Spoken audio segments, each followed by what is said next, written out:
Hockey Talk Show live on this Monday, February 26th, just about 2 minutes before 3 o'clock, the official time of the NHL Trade Deadline. And we have all your live coverage in this episode of the Hockey Talk Show.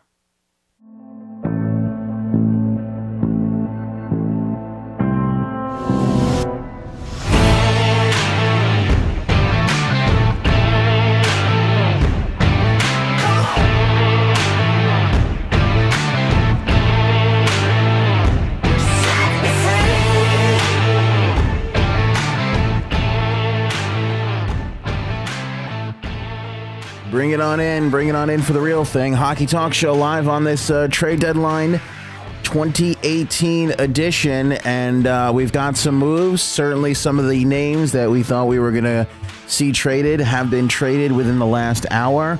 Perhaps it's a little bit more quiet than usual, but as we all know, these trades have to be filed with the league office. They have to be called into the league office by 3 o'clock. And that means that we could have some news all the way up until 4 or 4:30, 5 o'clock in some instances. But I think we'll know for the most part a lot of these before 4 o'clock.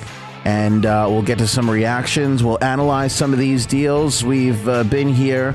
Was going to pop on earlier, just decided not to. It was slow going, and I thought, well, we'll do 1:30. And then I thought, well, we'll do 2. And then I thought, we'll just do 2:30.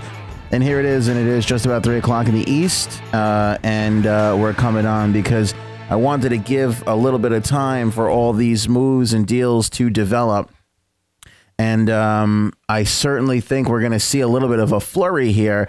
But overall, I don't know if we're headed for a disappointing scenario.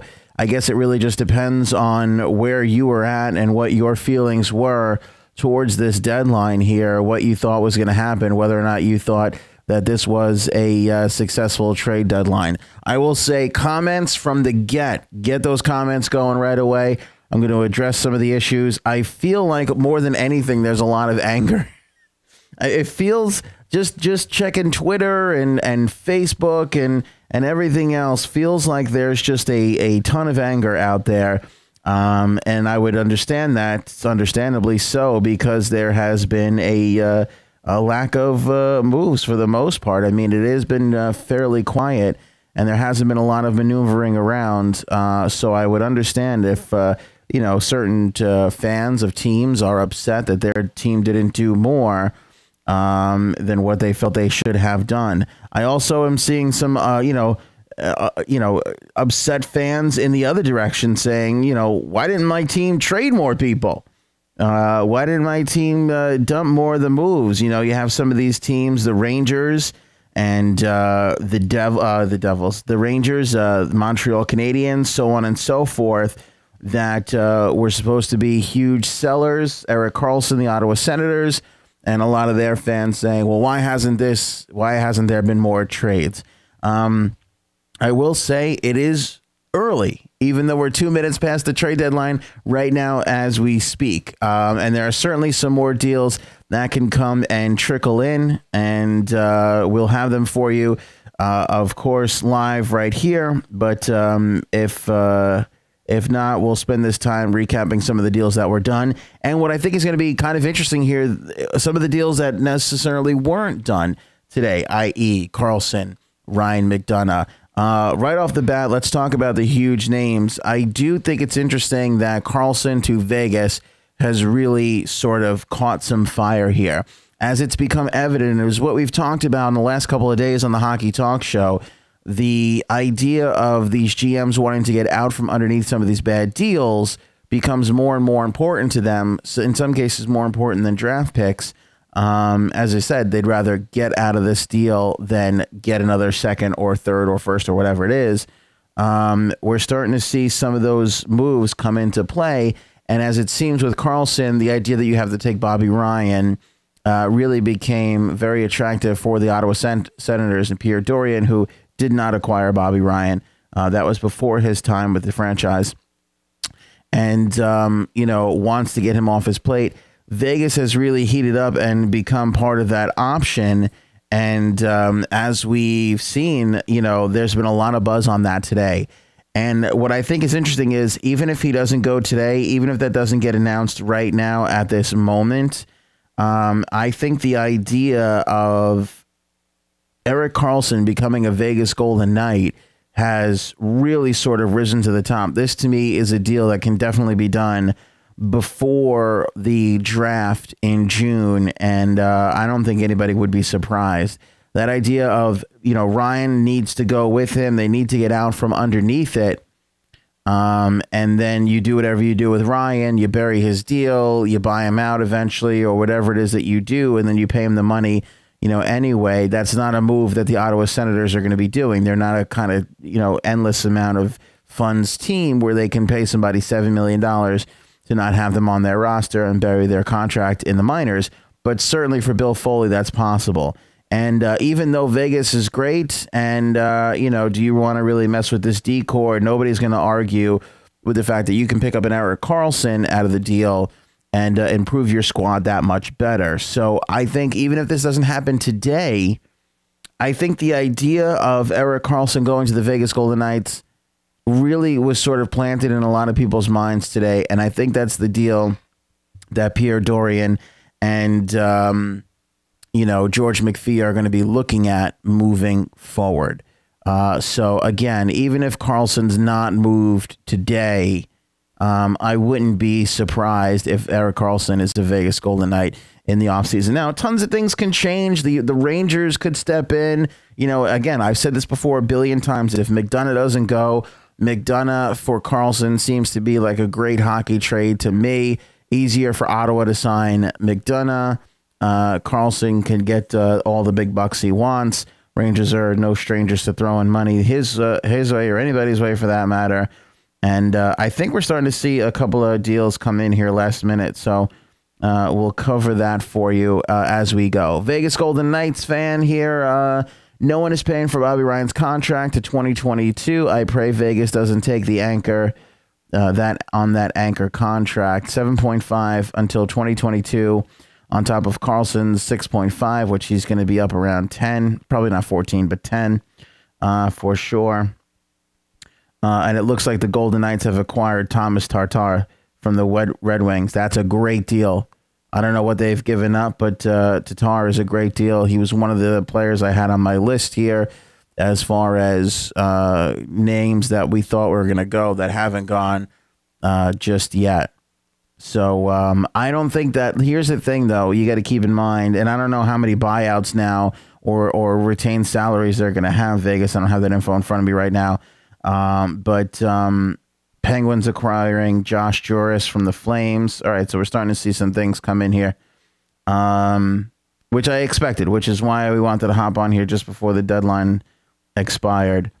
But to get back to my Golden Knights point, you can bury that deal, and Bill Foley will pay him handsomely $7 million to get away from his franchise, as long as you can get an Erik Karlsson. That's a big deal for the Vegas Golden Knights, and I think something that with the deep pockets you can do.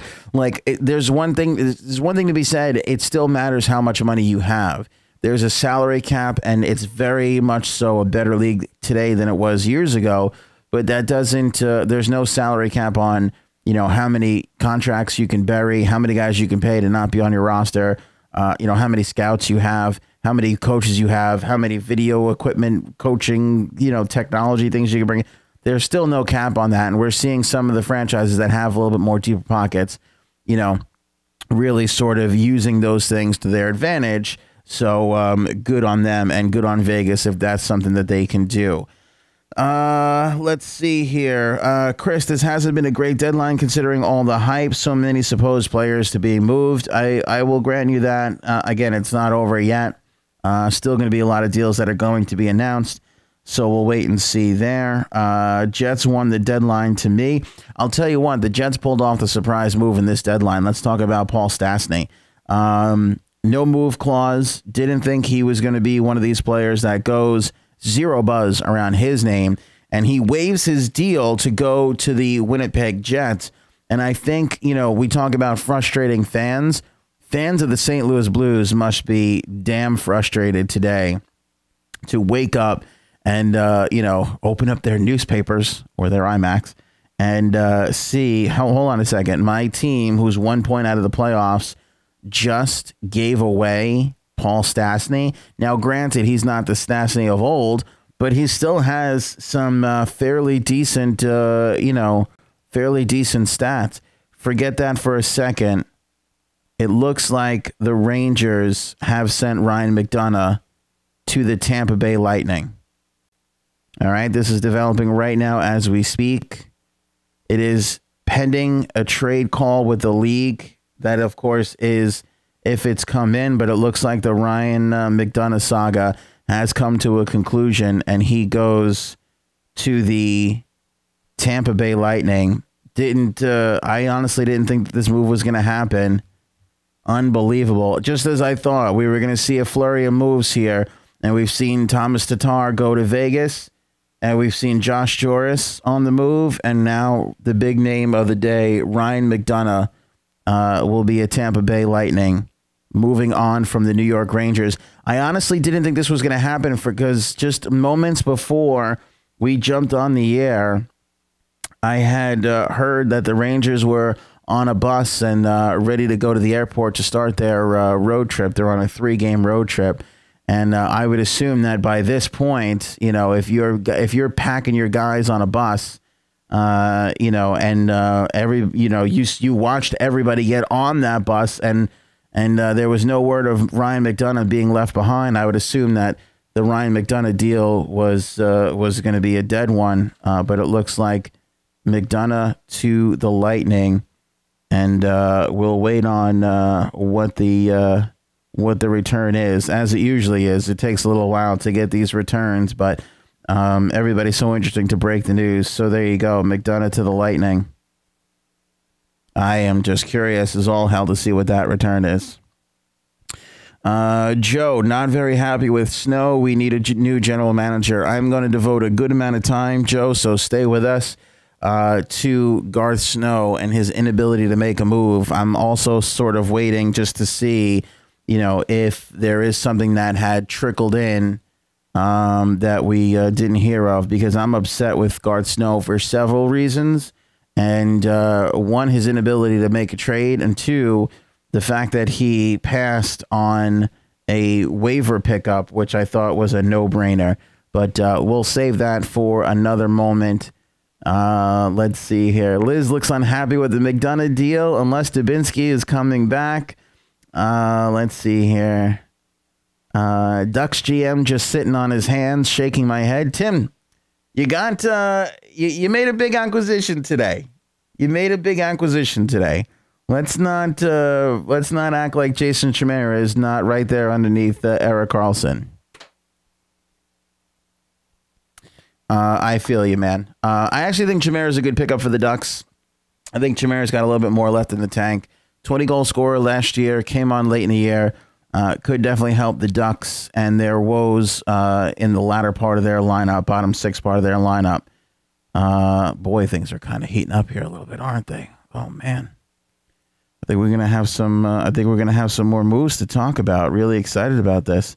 All right, it's in an official on the Islanders. They are done. Nothing else coming for them. So I'll take my time to slam Garth Snow momentarily. We're obviously following the big story right now is that the Tampa Bay Lightning have acquired Ryan McDonagh. And dare I say it, trade deadline day is saved. Trade deadline day has been saved, right? Are we good? Are we happy? We had a huge name go. It wasn't Erik Karlsson, but it was Ryan McDonagh. And that's going to be a big deal. Curious as all heck to see what comes back in the return. We're trying to filter through that information right now. And Thomas Tatar goes, and it's a big one as well. A first, a second, and a third round pick, Thomas Tatar, from Detroit going the other way to the Vegas Golden Knights. That is a big haul for Thomas Tatar. I love his game, but that is very un-George McPhee-like to give up that many assets towards one player. A little surprised about that. A little surprised by that one. A little bit surprised that the Vegas Golden Knights gave up that much for Thomas Tatar. 16 goals, 12 points in 62 games so far this season for Detroit. Now, granted, everybody's a little bit off their game in Detroit this year, but still, nonetheless, that's a whole hell of a lot to give away for a forward. Granted, Tatar has some youth behind him as well, just only being 27 years old. So good on the Vegas Golden Knights. I'm trying to keep track of this, and I don't know how much we want to dedicate to the Mcdonagh deal and get into the specifics, or if we got another big move coming. Thomas Tatar, by the way, and the reason why it's so expensive, I would gather, is he is signed and locked up $5.3 million till the 2020-2021 season. So that's why that is so expensive for the Vegas Golden Knights. But a good move for Detroit, as we said. They have a lot of contracts to get out from under. Maybe Thomas Tatar wasn't one of those that you really want to see them walk away from. Maybe it's more, the Justin Abdelkader deal at $4.2 million till the 23 season. Maybe it's more, Zetterberg till the 21 season at $6 million. But, at least they moved one deal off their books so that they can start, their rebuild or remodel moving forward here, because they got to definitely shake up some things. And then you get a 1, 2, and a 3 pick in return. That's certainly not a bad thing for the Detroit Red Wings, as they got to figure out what they're doing. Jets acquired Joe Morrow. That's coming in here. Let's see.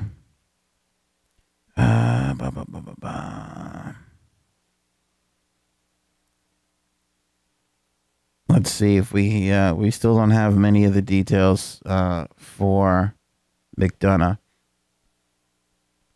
I'm sure those will be filtering in pretty soon. I was surprised Edmonton wasn't a little bit more active today. The Islanders weren't more active. You know who was not active whatsoever? The Carolina Hurricanes. And the big problem is, if you want to go ahead and call the Winnipeg Jets a winner today, I'm not going to argue with you. But you have to also admit that out of the East, Columbus made some moves. Columbus did what they could to shore up their team, making 2 fairly decent acquisitions. And just as I say that, comes the word that the Devils acquired Patrick Maroon from the Edmonton Oilers. So there you go. Devils stepping up again. You got to get upset at the Islanders and the Carolina Hurricanes here, as they sat back and watched everybody else in their division add while they did nothing. That has got to be very, very worrisome for both the Islanders and the Hurricanes, who, as we sit right now, sit on the outside of the standings looking in at teams that all have more points and all, for the most part, made some moves today to get a little bit better. The Florida Panthers also didn't do all that much, weren't as active as I thought they could have been to try and add. So you got to be worried if you're the Islanders and you're Carolina and you're sitting there and you're watching everybody add a bit here and you're practically doing nothing. I give credit to the San Jose Sharks because they were sitting on the other side of this. Granted, they're in a playoff spot, but they only have a 1-point lead over Dallas, 2 points over where Calgary is in the wild card standings. They went out at least and got Evander Kane, add some offense to their team, replacing what they never were able to replace with Patrick Marleau and his departure. So at least the San Jose Sharks were active. Anaheim probably could have done a little bit more. Timmy, I'm not going to lie to you. That's a little bit disappointing for the Anaheim Ducks. But again, we still have some time. It's only 3:18 in the East. There's still a little bit of time to do something here. Leafs got Plekanec. The end is near. You got to ride the pine in Detroit Rock City. You know what's surprising to me about the Plekanec deal was how open everybody is discussing the fact that this is a rental in the strictest form, and that not only is he not going to re-sign with the Leafs, but he wants to already go back to the Montreal Canadiens, and he's had no problem admitting that. Danny, should the Oilers have done something more at the deadline or no? Was hoping for something. Well, there you go, Danny. Patrick Maroon to the Devils. We're waiting to hear what the return was. And that's why, honestly, for the next half hour at least, we could be tracking deals that are slowly going to be trickling in. Evander, same thing with the Caps. Let's wait and see. We got to wait for the all clear. usually a general manager will send the word out like, I'm done, I'm not doing anything else, or, whatever the case is. Now, I will say this. The league just has to be notified about a deal. If we made a deal at 258, we just have to notify the league. And that's not to say that deals don't get done at 303. It happens. But what winds up happening is we see 4 deals came across already from the time that we started.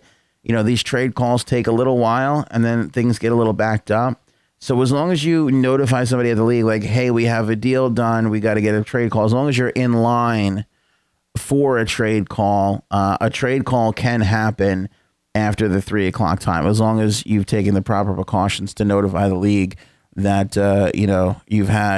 you have a deal done and you need to get in line and get a trade call done.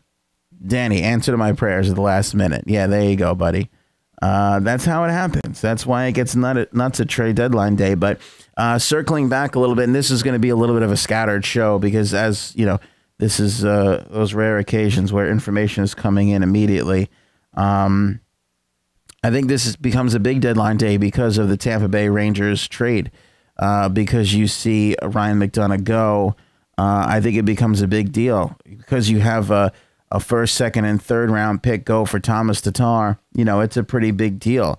And I think we're still going to get some trades being announced here. I think we still have a couple more things to go. So as soon as we get that information, we'll get that out to you.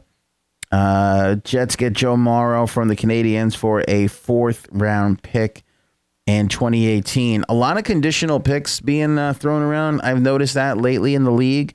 The idea of we don't trade first round draft picks has kind of faded a little bit. We saw a couple of firsts go today. But what I found interesting in the Evander Kane deal was the Evander Kane deal is a conditional first round pick. What I understand, that goes to a first rounder if Evander Kane resigns in San Jose, but it falls down to a second if he doesn't. So that's an interesting thing to note, that the price on Kane crashed horrifically. Yeah, Liz is just talking. Yeah, Liz is just talking about. Yeah, and that's the thing. It's a first if he stays, and it's a second if he doesn't. So that's pretty much indicative of he has not been a great locker room dude. And again, this could all be wrong, but as of right now, and information is going to get scattered and going to get corrected. That's what I understand, that Kane first round pick is conditional and can absolutely change. So that's what we know right now at this moment. And so it's a first that could become a second. It's a 4th that's also conditional, which I don't know when that becomes what. And Dan O'Regan, who's a forward, going to the Buffalo Sabres in return for Evander Kane. The first, which is conditional, is not in this year's draft. It's in next. I also found that to be pretty interesting. We've seen a lot of depth as far as trading picks goes. We've seen a lot of 19, 20, and 21 picks being traded instead of picks this season.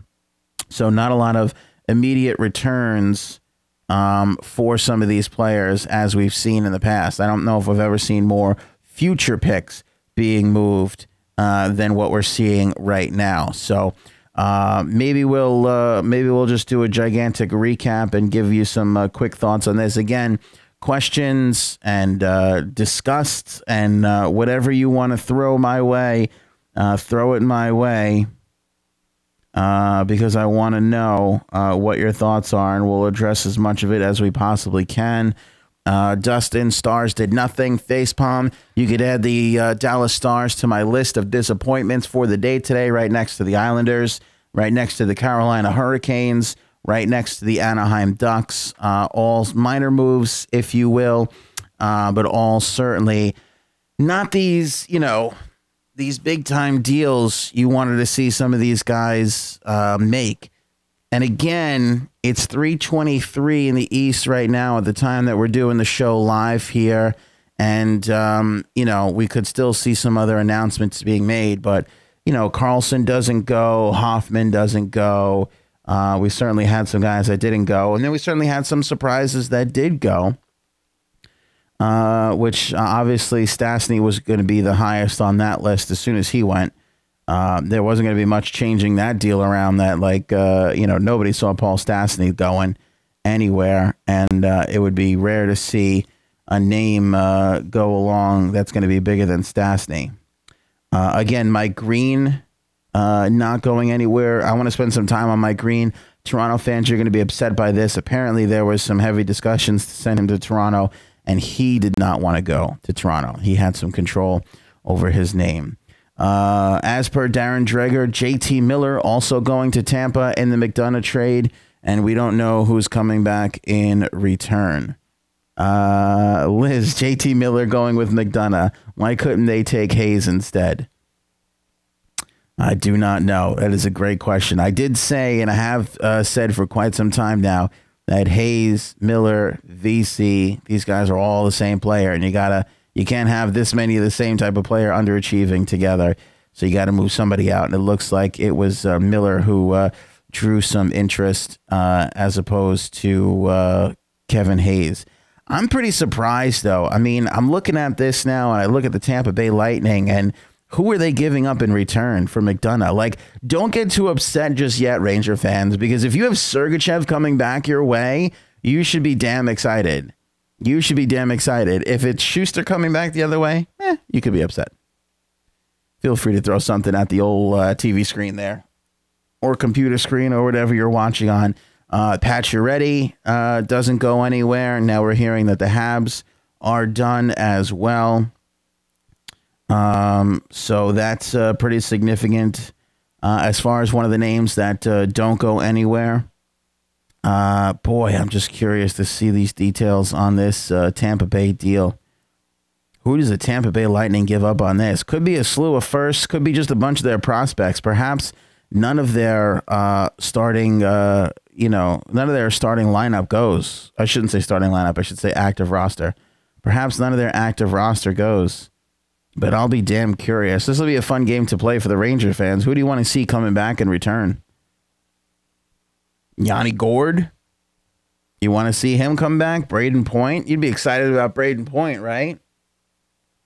If JT Miller's involved in the deal, maybe an Alex Killorn coming back the other way. I know Alex has struggled a smidge this season. Hasn't been as good as he has been in the past. Let's see here. Boston and Tampa going all in, as well as the Preds and the Jets. The Preds made some heavy moves today. The Preds may have overpaid for Hartman, though. The Jets made some good moves. We talked about this moments ago. The Jets may have won the day today. They may have done all the right things to put their team into a position of winning. Let's see. The Caps weren't all that active. Caps really didn't do all that much. Maybe they don't need to. We'll see what happens. All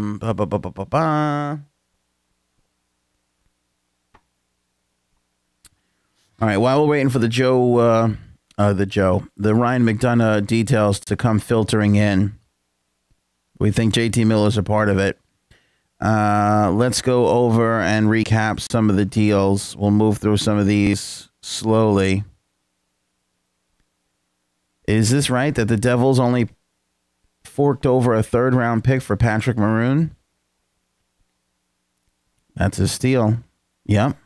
Third-round pick.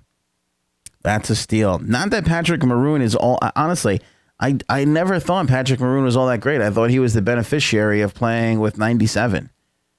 And to me, this is a depth move for the Devils. I really wouldn't move around too much of my lines to accommodate a Patrick Maroon, but I like adding a little bit of depth to the roster. I think that's the right move. Look at this. Eddie V is calling Paul Stastny the modern-day Butch Goring. If the Jets go on a 4-year run, I will be. I'll give you $1,000, Eddie. I'll tell you that right now. All right, let's roll down the list of what we know right now. Mike Riley to the Canadiens for a 2019 fifth-round pick, which goes back to Minnesota. Nick Shore, who is part of the Dion Phaneuf deal, he gets moved to the Calgary Flames for a 7th-round pick in 2019. Told you about Joe Morrow, goes to the Winnipeg Jets in exchange for a 4th-round pick from the Canadiens. Josh Joris, I thought this was an interesting deal. The Penguins just not resting on their laurels whatsoever. They grabbed Josh Joris from the Carolina Hurricanes, who get Greg McKegg. Ryan McDonagh, we still don't know what goes the other way to the Tampa Bay Lightning. Tatar for the 1, 2, and 3. Here's the interesting part about that deal. It's Vegas's first this year, their second next year, and their third in 2021. So that's a ridiculously far way away. 2021's draft, their third round pick. So smart move on the part of George McPhee. If you have to unload that much for a player who, again, is under contract for a while here, at least they're giving up a first-round pick, which is going to be very, very low because of their standings. That's going to be 28, 29, 27, somewhere around there, depending on where everybody slots themselves and where they fall. So that's a great pickup for Detroit, but it's a win-win situation because it's going to be super low in the draft. Low as far as I mean is high in the round. So that's a good move there. Vanek to the Blue Jackets again. Another team that shored things up there. They send UC Jokinen and Tyler Mott the other way. You're not missing anything there. Jokinen's been a disappointment this year. Thomas Vanek's got some scoring touch, got some maturity, goes into Columbus. I don't necessarily think he's the type of player that's going to get along with John Tortorella, but there's only a handful of games left for this season, so perhaps they can make it work. I like Thomas Vanek as a player. I find him to be a smidge on the lazy side. Not really much for defense. Those are not qualities that John Tortorella favors. Evander Kane, we talked about the conditional picks going back the other way to the Buffalo Sabres. So, let's talk about that for a second. The inability for the Sabres to capitalize on Evander Kane is really interesting to me. That either goes to show you how much of a problem this guy still is in the locker room, even though I haven't heard any really bad things from Buffalo. Little kick-ups here and there, but it's been a while since I heard anything. Or front office really not being able to handle this market well, which got beaten and battered by some of the bigger names like the Carlsons and the McDonaghs and the Paciorettys that didn't get moved, sans McDonough, or some of the other guys that came into the mix like Tatar, Stastny, who eventually did wind up getting moved. I find that to be interesting because from game 10 in the season, we all knew that Kane was going to go, and we all knew that price should have been around a first-round draft pick. Considering what Nash brought back, and again, it's a little bit of a different animal because they took on some bad contracts, this, I think, was a little bit of a low return for Evander Kane. Again, indicative of inability of Buffalo management to really pull off a good deal, perhaps waiting too long on him, maybe trying to get out from in front of it and trading him earlier in the season, or the fact that Evander Kane was just not all that attractive to anybody, because of some of his past off-ice issues. Islanders did swing a small deal with the Anaheim Ducks. I think this was the only move the Ducks made today. Chris Wagner in exchange for Jason Chimera. So, again, a little bit more grit and sandpaper for the Islanders here. A little bit more of a defensive-minded player. And Jason Chimera goes the other way, who could not get back into the lineup with the great play of Matthew Barzal and Anthony Beauvillier. They sort of pushed everybody down the roster a little bit. Andrew Ladd playing in a third-line role now at this point. Tanner Fritz staying in the lineup over Jason Chimera. Not really exactly sure why. I know that the Isles went on a little bit of a run there. 2 or 3 games that they won was without Chimera, so it looks like they were able to keep him out of the lineup with a good feeling, but it looks like that doesn't bode well for his future with the Islanders as he gets moved down here. Let's see. Hearing Tampa sending to New York. This according to our good buddy Dustin. Libor Hajek, Brett Holden, Vladislav Nemensnikov, 2018 first-round pick, conditional second-round pick. And it's Brett Howden, not Holden. All right, we'll see. We'll wait on the confirmation of that. Appreciate that, Dustin. Jumping in and helping out. Thank you very much, sir. That's prospect heavy, man. That is prospect heavy. I mean, the Mcdonagh you can get a little excited about in the short term, but that is prospect heavy. That is really prospect heavy right there.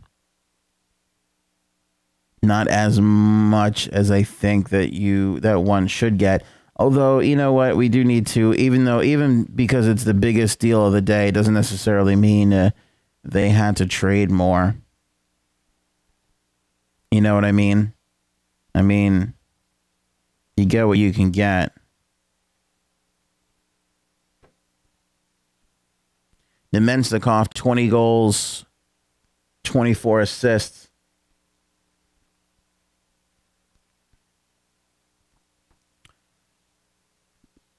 All right, Liz is saying the same thing, too, that's the return. So,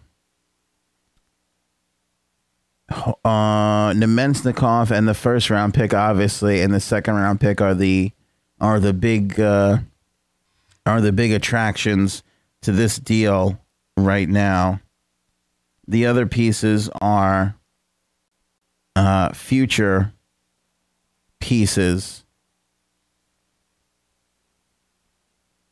See if we can get some statistics on some of these younger guys coming back the other way.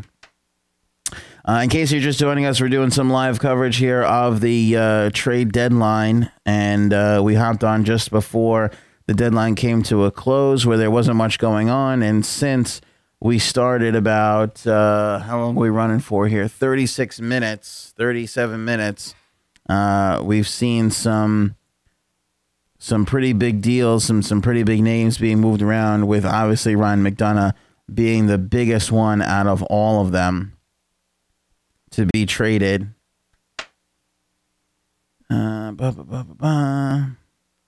Eddie, the Rangers just absolutely fleeced Tampa Bay in the McDonagh deal. You think so?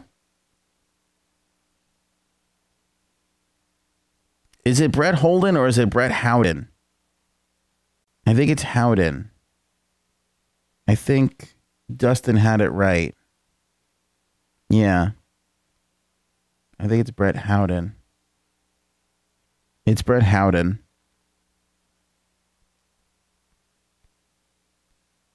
I know that, the league consensus was that Tampa Bay was sitting on a robust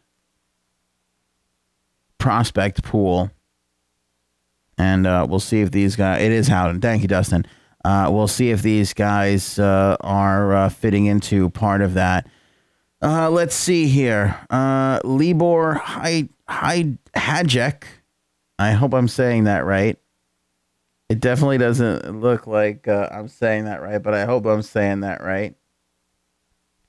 6'2". He's from the Czech Republic. Strong shutdown, physical defenseman. Produces solid point total so far at lower levels. Must fill out his frame. That's what they're going to say about all the young kids. He was a second round, 37th overall pick for the Tampa Bay Lightning. Shutdown type defenseman. Offense is somewhat limited. Big quality defenseman with some upside. Not really big on points. Played with Saskatoon in the WHL. 69 games. He had 26 points in 15-16 and 16-17. Another 26 points in 65 games. The World Junior Championships in 7 games. He had 1 goal and 7 assists. 23 minutes average time on ice. He was a 0 as far as plus minus goes. All right, so that's Libor. Brett Howden, 6'2", centerman, plenty of two-way ability, works very hard on and off the ice, great competitor, displays some leadership qualities as well. Jury is still out on his long-range production numbers at the National Hockey League level, as he may be limited to bottom 6 forward duties, needs to shoot the puck more. Okay, not exactly something you want to hear. He was the Tampa Bay Lightning's first overall draft pick. First round pick in 2016, 27th overall. And that's what we know about Mr. Houghton. So seems like a minor prospect there. Seems like the more upside is this defenseman in Libor Hajek. I don't think I'm saying that right. And obviously Vladdy Nemensnikov with 20-goal scorer this season so far, and a first and a conditional second-round pick. So we'll get in there and we'll confirm it all. Dustin disagrees that the Rangers fleeced Tampa.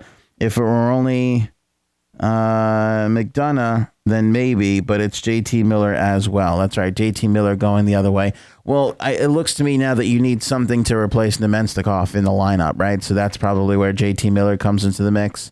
Obviously, it doesn't look like the Lightning want to go with youth in that scenario, so toss JT Miller in to pick up some time on the top two lines, or top three lines, really. Where do you go from here? Because Nemensnikov was playing with Stamkos.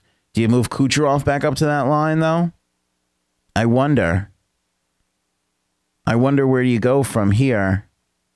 Because that was a nice little 90-91 together. We're pretty damn good.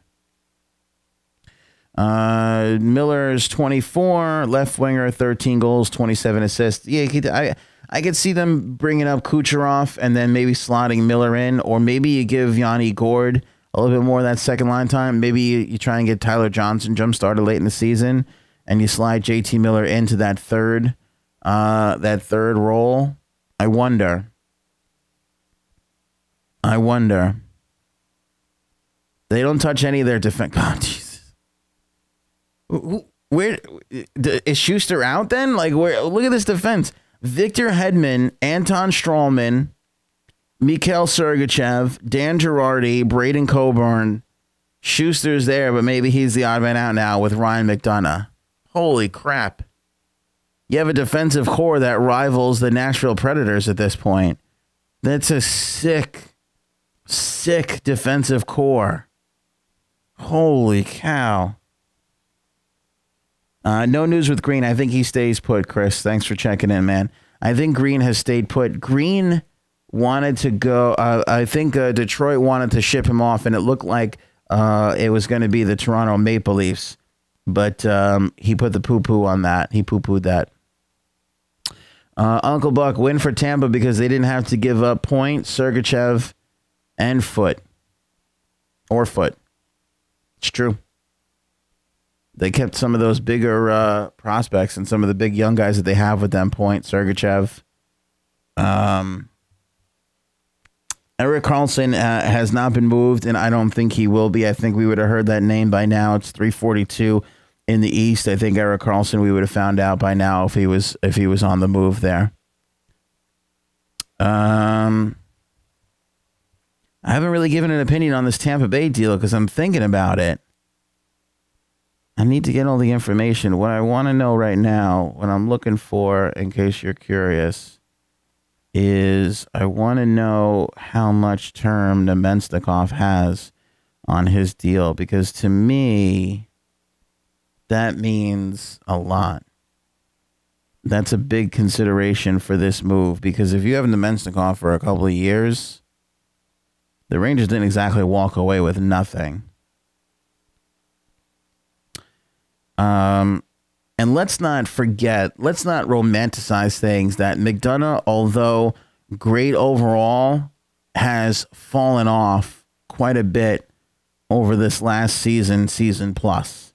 Now, I get that it's a disappointing season, but still, like, let's not forget you have a captain who, was he ever really all that great of a captain?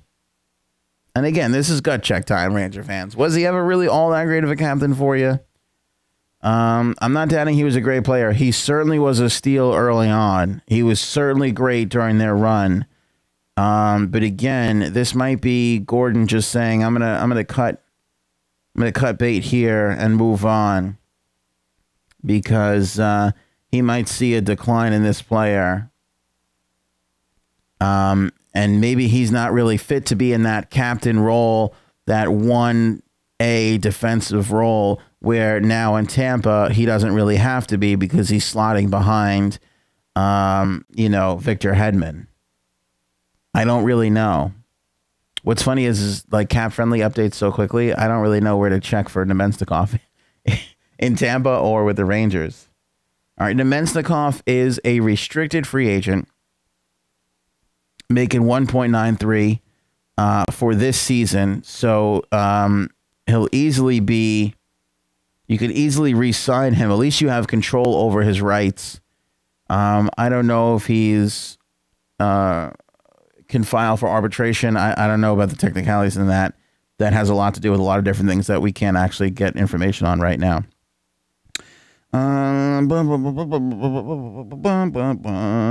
Don't like seeing Tatar go, but I love the picks given in return. Eric, yeah, you know what? You got to be happy with that deal. As far as all the deals that went today, that one is a great even deal, like we mentioned just moments ago, because you have Tatar going, which is going to be offensive help for the Vegas Golden Knights. They have him on term.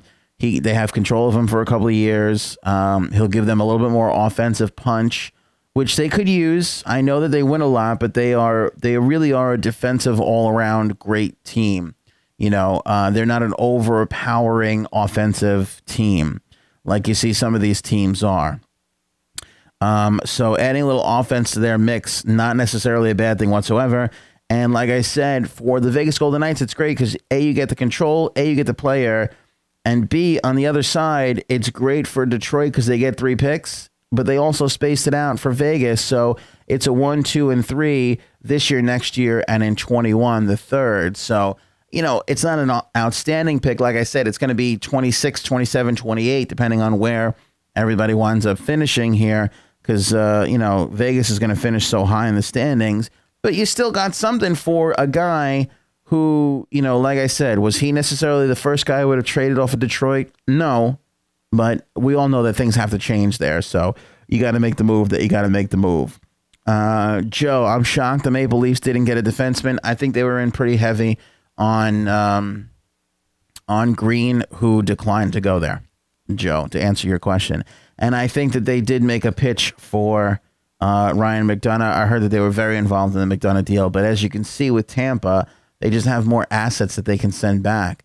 Toronto, for as good as their team is, they are nowhere near as organizationally deep as the Tampa Bay Lightning are. So I'm not surprised to see the Tampa Bay Lightning win this sweepstakes. And honestly, they really didn't give up. Somebody made the point earlier, Uncle Buck, there you go. Didn't really give up much to get him. They could have given up a whole hell of a lot more. How are the prospects that the Rangers got? We just went over that moments ago. I'll do it again quickly here for you. This Howden kid doesn't seem like he's all that great. Seems like a two-way bottom 6 player. A lot of potential. He's he's born in '98, so he's only 20 years old. He's a first round 27th overall pick. So obviously they thought big of him at some point. Again, not that it's over, still has time to develop, but seems like a two-way bottom 6 player.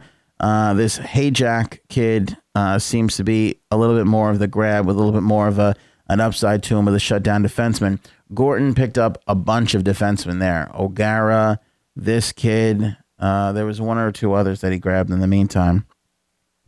It looks like he just took the best deal of the day for Mcdonagh. It kind of seems like that was what it was. And I mean, the time that the deal happened is indicative of that, because if he would have had something that he was really, really thrilled with, you would have seen this deal come through around 12 or 1 o'clock. But because it came in at the deadline, it means that he got all his best offers. He weighed them and thought, better to move this guy now than wait till the draft to move him. Chris, Vegas is going to be a powerhouse during the playoffs. They sure are in a little bit of a better situation today than they were yesterday, and they were already in an outstanding situation. So I agree with you wholeheartedly that Vegas is going to be very, very tricky to play against. But you look at the West and some of the other moves that were done. Winnipeg got better today. Nashville got a little bit better today. There were some moves made, and teams got stronger, and teams got tougher to play against. Nashville, when you look at it, they have pulled a lot of deals over the last couple of days. They have been involved in a lot. They pick up Letestu, right? They, they grabbed Letestu. That was the 4th round pick deal. They picked up Brandon Bolig and Troy Grossenek, right? They pick up Ryan Hartman today, which they may have overpaid for him a smidge. And was that it? No, there was another one, I thought. No, that was it.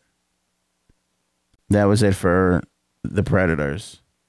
The Golden Knights also, on top of picking up Tatar, they grabbed Brendan Leipsic from... They traded Leipsic to Vancouver.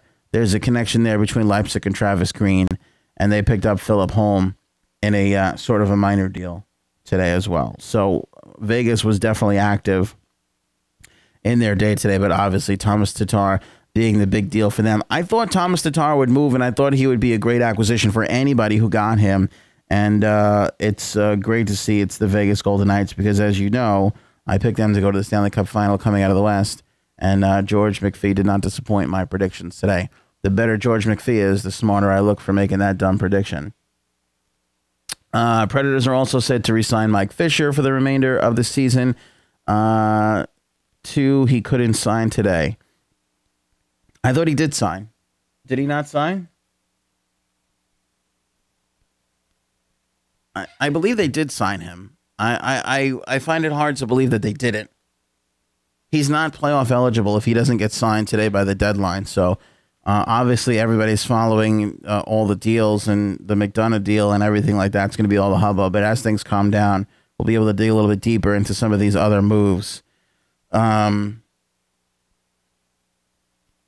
I mean, this Tampa defense looks ridiculous. Hedman, Stroman, Sergachev, Girardi, and McDonagh with either Schuster or Coburn. First of all, I think Girardi slips down into that third defensive pair because you can't have Ryan McDonagh be on your third pair. Ryan McDonagh on your third pair. It's insane. It's insane. How is that possible?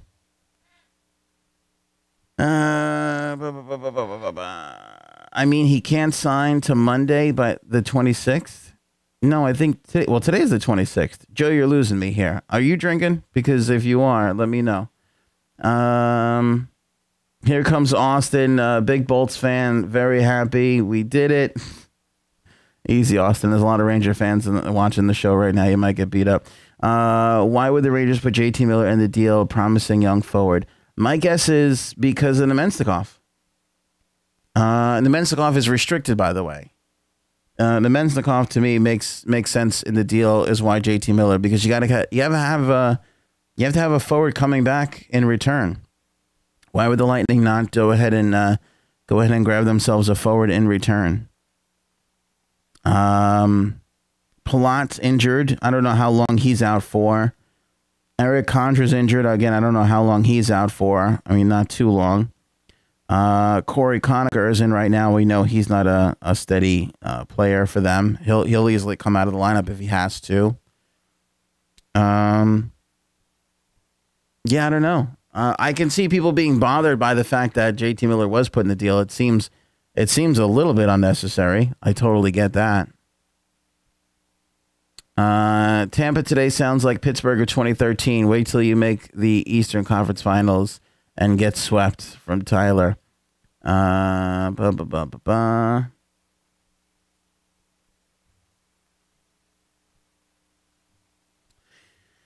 right, 3:52. I don't know why I keep giving you the time because I think we're going to see a slowdown on most of these deals. I wouldn't suspect too many more are announced. Pacioretty doesn't go anywhere.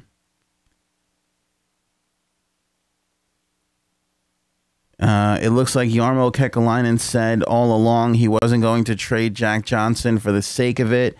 Had to be a price met and the deal that made sense for now and the future.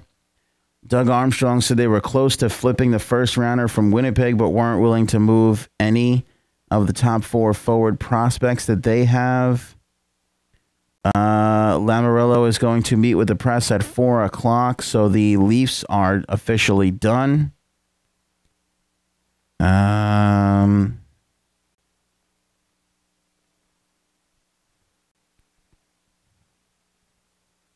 Draft picks in the Ranger-Tampa deal. There is a first in 2018 and a second rounder that becomes a first if Tampa Bay wins the Cup this year or next year. All right, so that's pretty interesting. Do we want to hear from the general managers? Family in the NHL, and our thoughts and prayers sure go to Jordan Staal's family. This is Pierre Dorian. Obviously, it's been a hectic last few weeks for all of us. One thing is today we didn't make many changes, but we are very comfortable with this hockey team. We're very excited about the future of this hockey team. In the last few days, we had to get rid of a quality centerman to acquire who we think will be a goalie of the future for our organization. Someone who performed very well at the World Junior and Philip Gustafsson. Obviously, when you trade quality assets away, you're going to get really good future pieces, and that's what we've been able to do over the past few days. Obviously, today we traded Drew Shore for a pick. We traded Ian Cole for a pick. Big Shore. Obviously, those players will have a chance to play playoff. It's bad when you're the general manager of a team. You don't even know the name of the players. That's rough. That's rough. Or it's Nick Shore. Sorry, I apologize. Yeah, there you go. We drafted his brother a long time ago.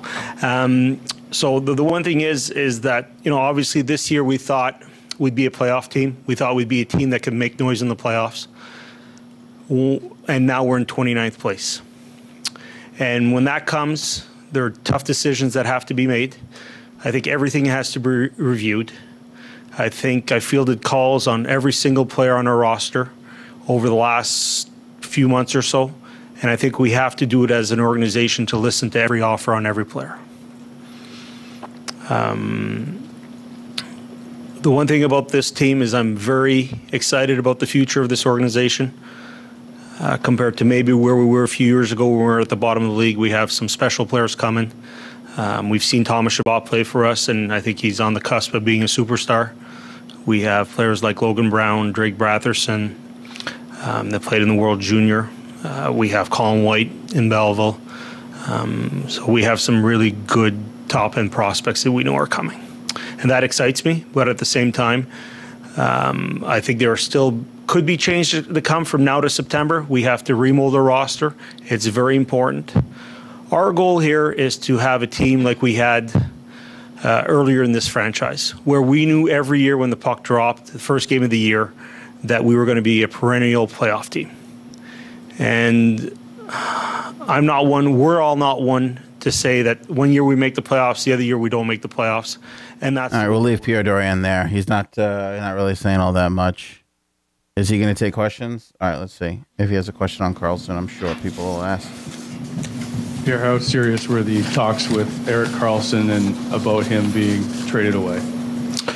Well, we're not going to hide the fact that Erik Karlsson's a special player. He's our franchise player. Obviously, when I made it clear earlier in the year that we weren't very happy, multiple teams phoned about Erik. If a player of Erik Karlsson's caliber was on the market, I'd be phoning, and I'd probably be phoning every day that opposing GM. And, multiple teams phone, but Erik's a franchise player. And we felt there was no franchise deal out there that could satisfy us to make the best hockey deal.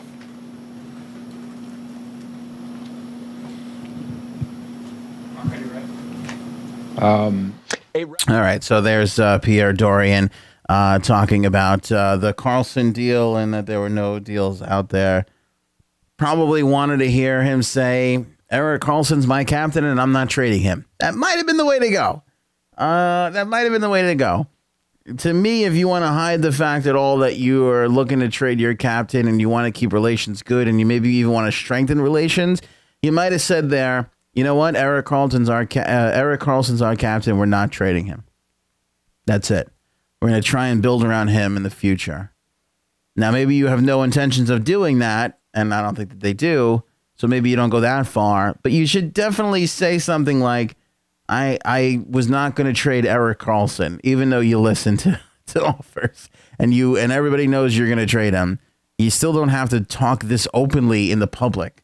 I don't know where the hell Pierre Dorian went to public relations school, but wherever it was, they should stop existing because this guy is, I know the PR guys must be just, oh my God. In fact, can we check on the PR guys in Ottawa, please? Because I feel like they're probably popping pills over there. I'm concerned for their well-being. I am definitely concerned for their well-being. I know what it's like being in that room, having, been a former public relations employee myself, having your general manager say something and just going, oh, God, no. Oh, God, no. Oh, Jesus. There's the next 3 days of my life. I'm going to have to answer questions about this now. Way to go. Let's see here. Evander Kane is now a Shark. Yep. How long until the Mcdonagh is a free agent? He's a free agent at the end of this season. He's a restricted free agent. He's a restricted free agent, which, again, I don't know what category of restricted free agent he falls in, but just the basic definition of a restricted free agent, the Rangers will control his destiny. So if somebody were to come in and sign him, the Rangers would have to be matched. I don't know what his arbitration rights are. I don't know about any of that stuff. That's complicated CBA stuff. We can find that out. I'm sure we will as we go along.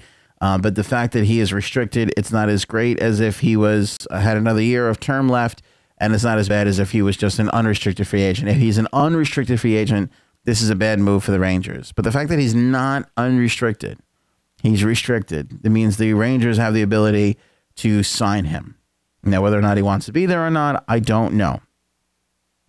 Does he want to be part of a rebuild? I don't know. But we did also learn that little wrinkle just a couple of moments ago, that there is a second-round pick in this deal that becomes a first-round pick were the Tampa Bay Lightning to become Stanley Cup champions this season or next season. That is a great condition to have on a pick. Because now, if this is the Mcdonagh and you're able to re-sign him plus 2 firsts, all right, it's pretty good. And at this point, again, this is a deal where both sides win. And I know sometimes fans can hate that because they want to be the side that won. But this could be a side where both sides win, because if McDonagh helps them win a cup, great. But you're almost rooting for it as a Ranger fan because you want that second to become another first. To get the return of 2 firsts, Mcdonagh and a young, highly touted prospect, not that bad. It really is not all that bad of a deal when you look at it from that standpoint. Now, if they don't win and the Mcdonagh walks, then you're in a little bit of trouble. But even if the Mcdonagh asks for bigger money than the 1.9 he's making now, which he should, you can accommodate him because they're going to have a ton of room on the cap for the New York Rangers. So all things considered, and again, these are just my first impressions without having time to really get in there and research and really look at the prospects and all the rest. All things considered, not all that bad of a deal if you're the Rangers. And if you're upset about JT Miller going, I understand. But again, much like the Red Wings just need to rid themselves of several contracts, the Rangers needed to rid themselves of several of the same repeat player that was underachieving. If the Bolts win a cup, it's a win-win. If they lose and he leaves, Rangers lose the end of the deal. Exactly what I was just saying. Similar thing, Liz, you're right on point.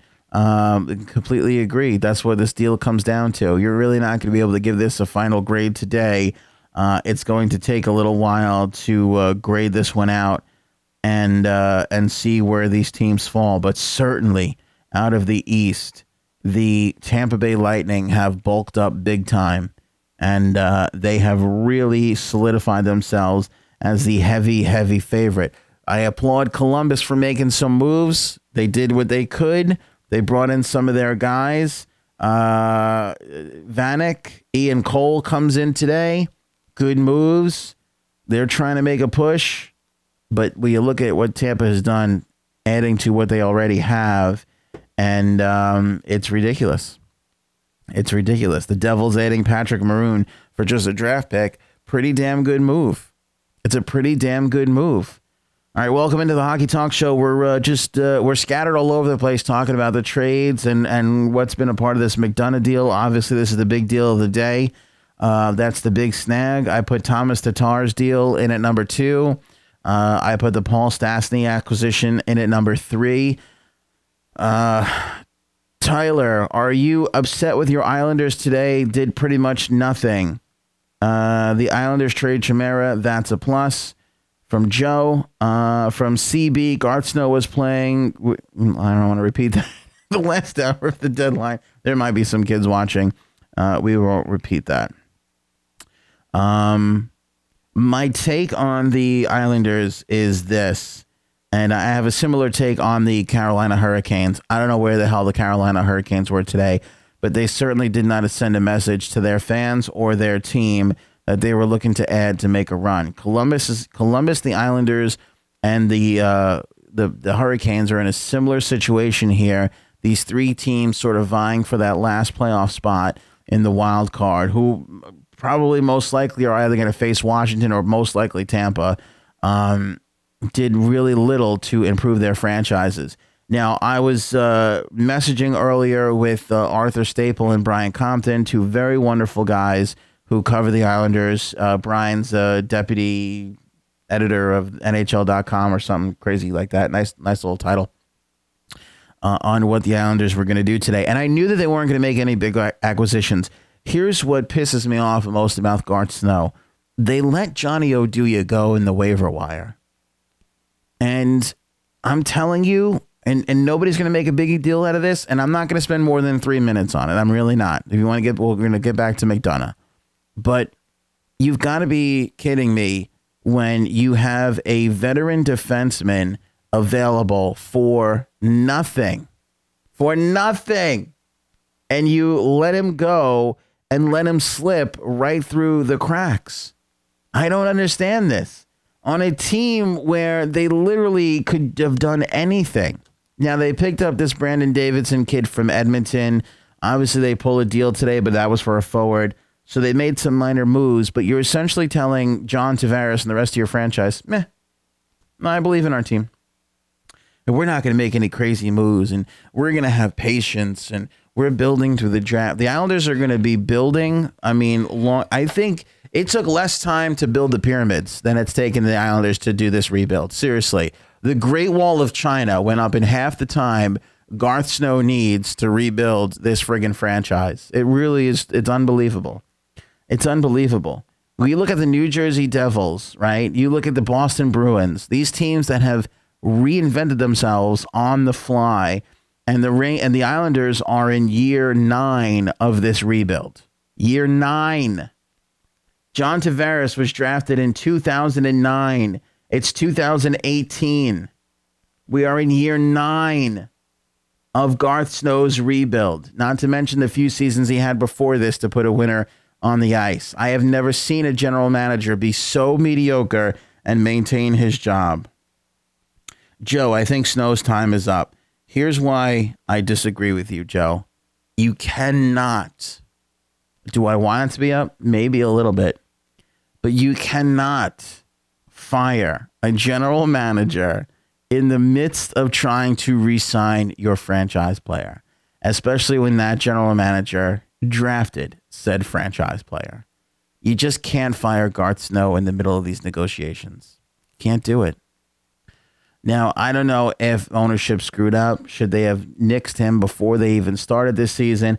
From what I understand, this was his year to prove himself. This was his year to get John Tavares signed under contract, and he hasn't really done any of that. Now, the Islanders knew very early on that he was going to go to July 1 just to hear other offers, so that's not entirely his fault. But to be honest with you, he should have done a better job sending a signal to John Tavares that we are doing whatever we can to build a winner around you.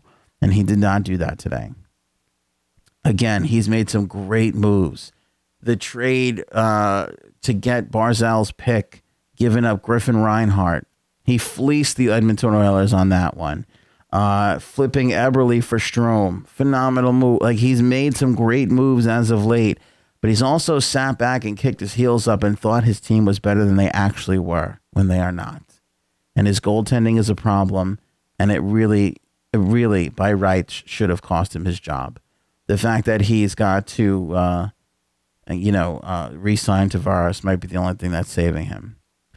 CB, so what you're saying is we need a billboard. Brother, we need 20 billboards. I'm not even going to lie to you. Forget the billboards. We need to buy Facebook ads, Twitter ads. We need to run on cable television. You need a $40,000 budget. Forget the $5,000 they raised for the billboards. You need a $40,000 media buy to hammer the point across. You need to buy the home next to Jonathan Ledecky's and paint the outside Fire Garth Snow is what you need to do. That's what you really need to do. Uncle Buck, love the pyramid and Great Wall references. It's true. I mean, it's true. The guy has had a ridiculous amount of time to rebuild this franchise. He's drafted players and seen them walk away via free agency in the amount of time that he's had to rebuild this franchise. I'm all for giving a manager 10 years, but if you're not closer at this point, I don't know what the hell you're doing. And again, you can definitely be like, Ant, you shouldn't be getting this upset over Johnny Oduya. I'm sorry, but Johnny Oduya is a 15 to 20 minute guy. He's a +2 or whatever he is. I know it's not a great statistic, but he's a +2 on the Ottawa Senators. He's stay at home. He's veteran all the way. All kinds of playoff and winning experience. He's exactly what this damn team needs. But no, you're right. Let's give Thomas Hickey and Sebastian Aho more ice time. Like, it breaks my heart, man. I don't want to sacrifice youth and having them develop. But again, this was your there is no tomorrow year because of John Tavares. And you literally kicked your feet up and, pulled off the same. And by the way, let's be honest with each other. As much as you can see, an abused spouse, right? You ever go out with somebody after they were abused by somebody else or they were just cheated on? You're paying for the sins of the form. That is exactly what the Islanders are doing, because Garth Snow went out and pulled off a great deal for Ryan Smith, and Ryan Smith walked out the door. And that burned his ass every single day from the day he left till today. And that just goes to show you, because Snow has not laid it on the line ever since for a player. And anytime he came close, i.e. Thomas Vanek, his ass got burned again. So that's why he's never gone out and made these big deals. He goes to these deals that are more, you'll see, everybody, my scouting staff can pick these guys out. And you know what? To his credit, he's been right to a degree. He was right about Matt Molson. He was right about who else? A couple of players. He was right about Grice for a little while before he went sour. He's gotten some things right in that nature, but he thinks he can do it all the time, and it's just not possible. The move to me would have been to bring in a defenseman. The move to me would have been to overpay for Antti Ranta or a goaltender. By the way, did we see a goaltender move? There was one in the deal. Was it it was in the Preds deal, I think. There was one goaltender to move is practically no goaltenders. Yeah, the Preds picked up Grosnick. That was it. We didn't see another goaltender move today. Boy, I'd love to see the stats on that. To only have one goaltender being moved. Philip Gustafson the other day between Ottawa and Pittsburgh, but there was not a lot of goaltender movement. Joe, you think JT would walk away at the end of this season if nothing is done? I honestly don't know. I go back and forth on this. Part of me feels like John is far too much of a loyal guy. He loves the area. His friends are here, i.e. Bailey, right?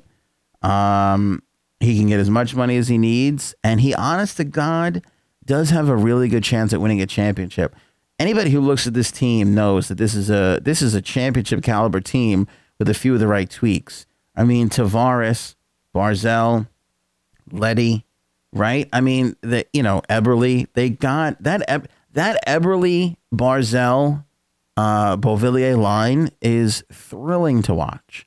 And as they mature and get better, it's going to get even better. Lee is a 30-goal scorer. Tavares is a 30-goal scorer. Eberle is a 25-goal scorer. Barzal is a future 30-goal scorer if he doesn't get there this season. I mean, there's far too much offensive prowess on this team to walk away from that. It's there. They're a defenseman or two away and a goaltender away from being in the right position. So I think about that as the plus side. And then on the negative side, I think, yeah, it is going to be 3 years until they get into their new building. And yeah, you're still going to have Garth Snow running the show, And yeah, it's going to be pretty impressive to see some of the deals that some of these other teams lay in front of you. I mean, San Jose, Vegas, the Rangers, they can all lay out huge dollar deals to this guy come July 1. But part of me thinks that, and let's be honest, you think about this too in your own life.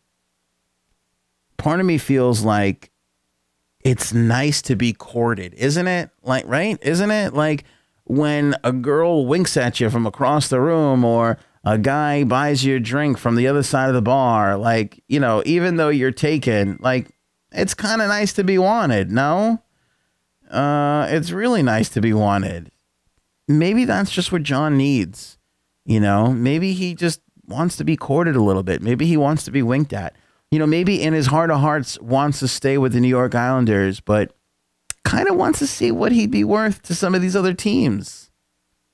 And he's going to be able to do that on July 1st, actually prior to July 1st, because they have that 5-day window now where you can talk to other teams. Islanders should have went after Robin Lehner. I agree. I heard Ottawa made billboards as well because they were inspired. It's possible. If you had to guess how long Snow's contract is, what would you say? Double the amount of time it took to build the pyramids? That's how long he signed for? I don't know. I mean, I've heard crazy rumors that he has like a 15-year deal or something crazy like that, which would be kind of funny because it was Wang's idea to give DiPietro a 50-year deal. Why not hand the other goaltender a 50-year deal, a 15-year deal? I don't know. And I know he's making a lot, but I do know this. I don't think it comes down to money for these new owners. Like I said, even if he's making $300,000-400,000 grand, even if he's signed for the next 10 years, I think they would happily pay $300,000 grand for the next 10 years to get him the hell out of there if they had to. They just have very deep pockets, these new owners. So as far as Leonard goes, I don't know if he tried. I don't know if he was available. I really don't. But I do know that, Garth Snow didn't have to do a whole hell of a lot to impress me today, but he let one fall through the cracks with Johnny Oduya.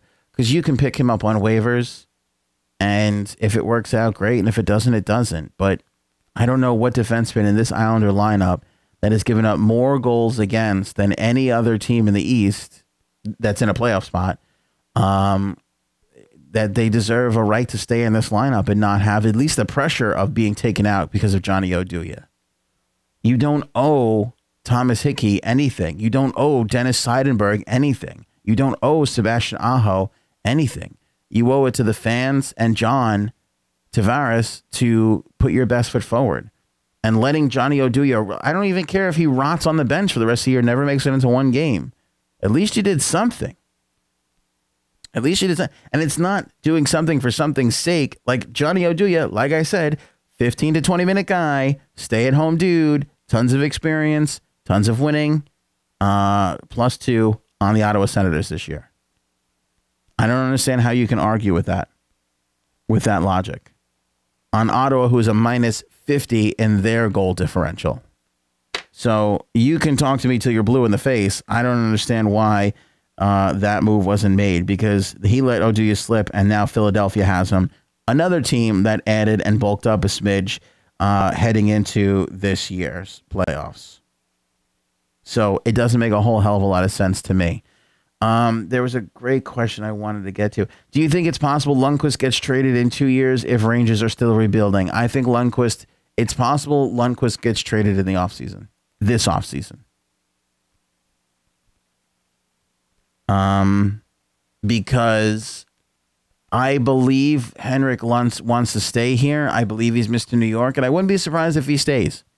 But if you watch that Detroit Red Wings game and you watched him coming off the ice, he smacked his stick up against the glass, and that's not something Henrik Lundqvist does all that often. Every goalie's going to swing their stick at the net, But to swing his stick at the glass on the way out, that is frustration. And by the way, from all the things that I read and hear, they are not. I mean, that locker room is miserable. This trade deadline and that letter, which was great for the fans, supposedly great for the fans, took a hell of a lot out of that locker room. A hell of a lot. And now you've just traded your captain, so forget about the rest of these 20 games. They're going to be pretty miserable. Even if, and I believe Lundqvist when he says, I want to stay, I believe him, but how is he going to feel in the offseason? How is he going to feel during the next couple of games when he's just miserable? And by the way, he's the guy that's most easily made miserable because either he plays and they're losing or he's not playing to give Georgiev, I think I'm saying his name wrong. I think it's, I forget, whatever, it doesn't matter. To give the young kid some playing time. So I know he's not going to want to sit on the bench either. So there is definitely that to contend with as well. So, I could definitely see a scenario where Gordon goes to him, hey, do you want to see what we can get for you? Like, do you have interest? Would you consider this? There's a way to do it. He can go to him and say, look, Henrik, I want to keep you here. I'd like to see you help us through this rebuild. I think we can be competitive enough with time still left on your contract. But if you want to go, I can certainly see what's available out there for you. You're going to have to give me a list. It can happen very nicely like that. Wasn't Thomas Hickey away for pickup from the Kings? He was. And that was one of that was one of Garth Snow's discoveries, one of his finds. But he hasn't been outstanding. He's been decent. Do you think it will be a slow or quick rebuild for the Rangers? I know they want to make it quick. I know that there's been a false sense of security amongst general managers because of what the Devils have done, because of what the Bruins have done, that a lot of teams think now that they can do this rebuild on the fly. They're calling them, this is the new hot phrase in the hockey world. Oh, it's not a rebuild. It's a remodel. Oh, I see. So that's the thing. So all these teams are not trying to get into rebuilds. They're trying to get into remodels. It all depends. It all depends how fast these prospects mature. Nemesnikov, does he resign? These guys that you just got, are they going to fit into the lineup? Does Henrik go or not? Does he want to stay? Does Zuccarello want to stay? Right? They got they have some other guys that are going to come up on free agency at some point, right? It really depends. When Kreider comes back, does Kreider, where does he fit in? Is he streaky as he always has been? Zibanejad, I always said, is a good thing to build around.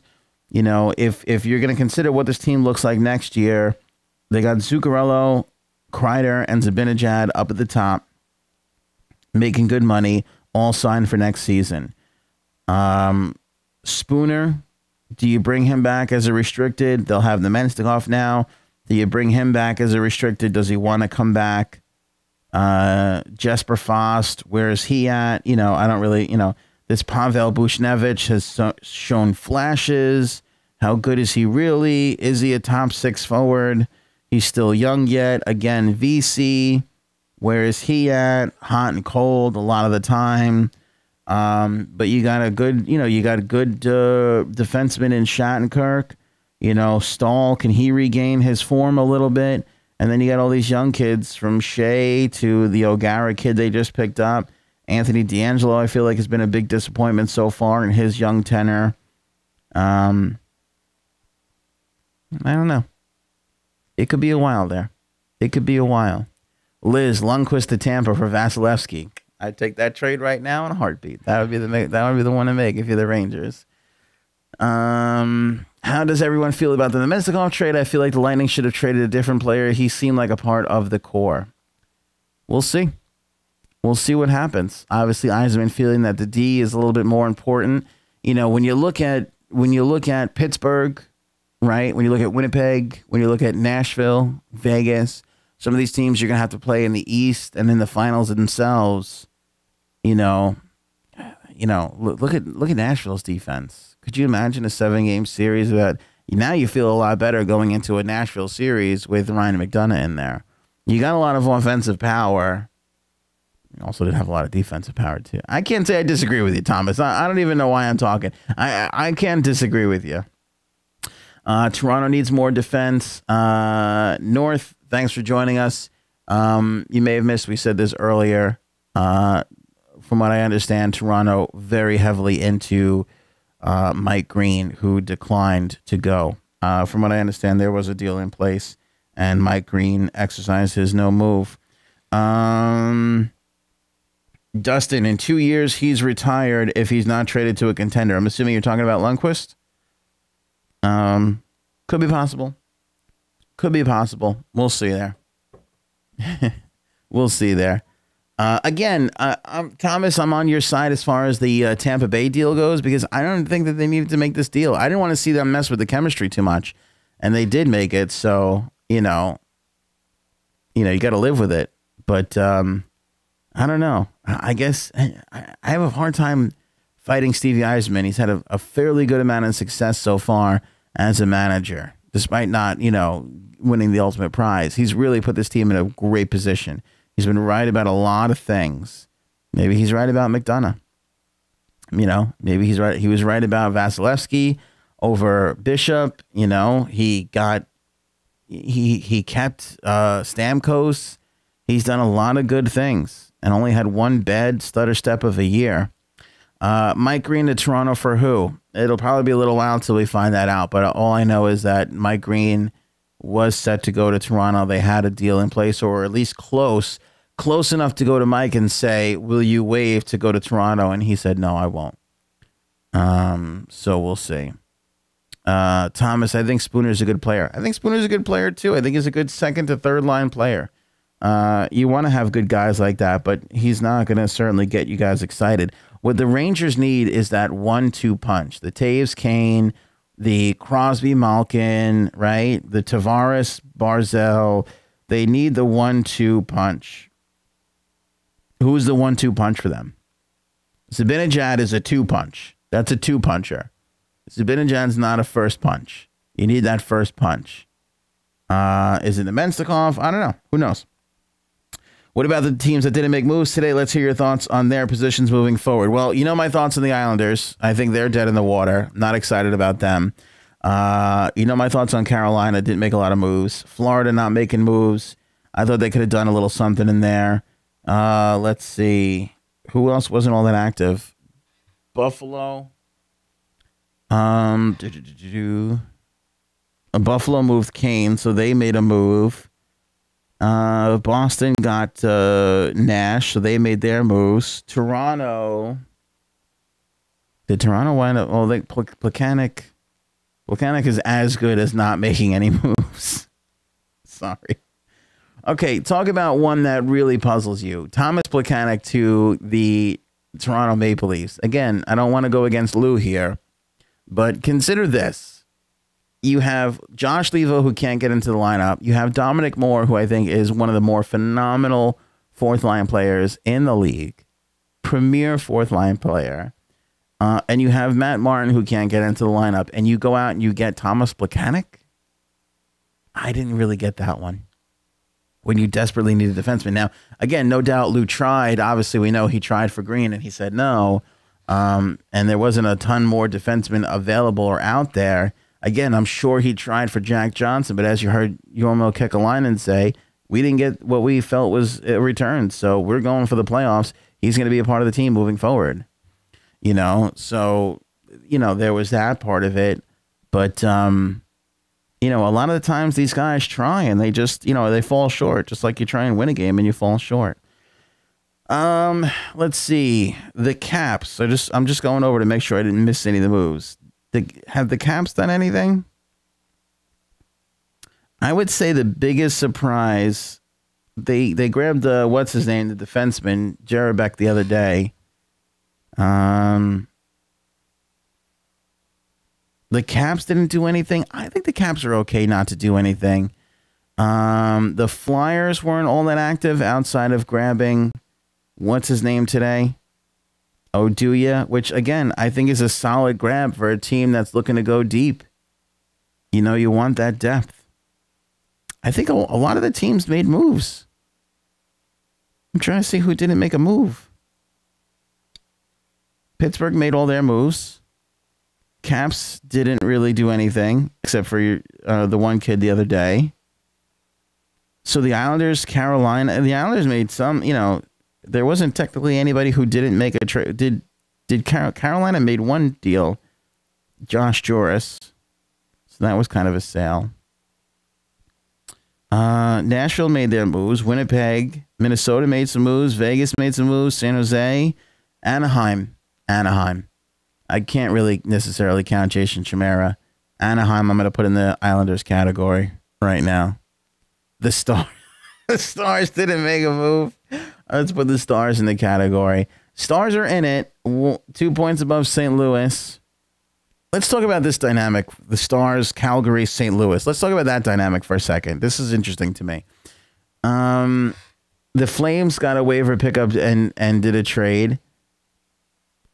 If Calgary doesn't pan out, this is a big fall flat on your face. I don't know a single hockey pundit or anybody with hockey knowledge going into this year that didn't think Calgary would be in a top 3 spot, not a wild card spot. You had the Hamonic deal. You had Mike Smith coming in, put it together with Goudreau and that whole line, you know, all that stuff. Everything looked great for Calgary, and they struggled for most of the year. Now Mike Smith is hurt, and when is he coming back? And we don't know. And they're in a position now where if they miss the playoffs, that would be awful.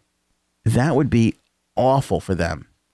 What kind of message did the St. Louis Blues just send to their team when they shipped Stastny out in what was clearly a seller's move when they're sitting 1 point behind the Calgary Flames and only 2 points behind Dallas, who did nothing today? And again, much like Lou and Stevie Y, I'm not going to sit here and claim that I know more than Jim Nill does, because I think he's a phenomenal general manager. But there definitely could have been something done to shore up that team a little bit. I mean, something could have been done for the Dallas Stars. Again, Thomas Tatar, Nash, Vanek, Kane, all these forwards that went and, you know, could have thrown a little bit of offensive help into the Dallas Stars there, or maybe pick up a little help for Klingberg, and nothing. The Stars not making a move is a little suspect to me too. But St. Louis selling is kind of weird. It's kind of really weird. But here's the weird thing about that too is, and I sit here and say, it's odd that St. Louis sold. I think the St. Louis Blues look at it like this. We can sell, pick up assets, and we still may make the damn playoffs. So that would be interesting. I mean, if St. Louis gets in, they might be saying to themselves, look, we don't think we're ready for a deep run in the playoffs just yet.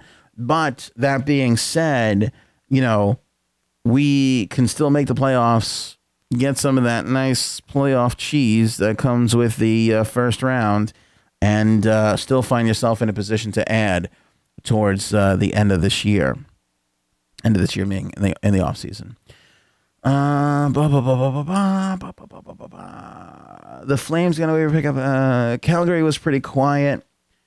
Calgary could have done a little bit more, in my mind. Triz, it's a huge risk for the Blues. At first glance, I agree with you. I do, but look at it from their standpoint. If they trade Stastny and they get the first pick that they got back in return and they make the playoffs, they look like geniuses. And they're still in it. But from a standpoint of if they do and now they fall short, you know, you didn't move anybody else, it can look bad. It is a risk for the Blues. It is. But I think they're looking at this as a win-win situation. Now, if we picked up some future assets, this might not be. Again, the Blues, to a certain degree, taking a page out of the Ranger playbook where you look around and you go, holy cow, we're not one of the big guns anymore. But we still have Tarasenko for a whole ton of years. And, we still got this one and that one, and our goaltending is where it is. Maybe we shore up and, again, take a page from the Bruins and the Devils, get a good pick, take a shot, come back in next year, and see where we're at next year. Let's see where it's at next season. There was a lot of that looking in the mirror for teams this year. And, again, the lure of rebuilding or remodeling on the fly instead of rebuilding, i.e. the Bruins and the Devils. Because if you look at St. Louis, the Kings are right behind them, and the Avalanche are just 2 points behind them. The Avalanche didn't do anything today, did they? It's all jammed up. And then when you look at who you're chasing, Dallas, Anaheim, San Jose now is going to be really good with Kane. Vegas is a powerhouse. And let's be honest, the two most difficult is Nashville and Winnipeg, who are going for that long run. At some point you go sit there and go, all right, maybe we can get rid of Stastny. And if we make it, great. And if we don't, hey, we got a return for a player, and we knew we weren't going to be able to compete with the likes of Nashville, Winnipeg, so on and so forth, even though you helped Winnipeg get a player. Dustin, Nil doesn't like rentals historically, so I can see why, but geez, we have so many players he could have moved. So you would have liked them see them be sellers? Is that what I'm reading into? Hard to be a seller when you're in that wild card spot. Thomas, what was the best move of the day? I think we could all agree the biggest move of the day was Ryan Mcdonagh. I think we could all agree that the most surprising move of the day was the Stastny trade. What was the best move of the day? Honestly, there was a lot of good moves. You got to love Hartman going to the Predators. I feel like they overpaid for him, but the Predators really shored themselves up. They really, really did. I really like the Predators moving forward. I really, really do. I love Thomas Tatar going to the Vegas Golden Knights.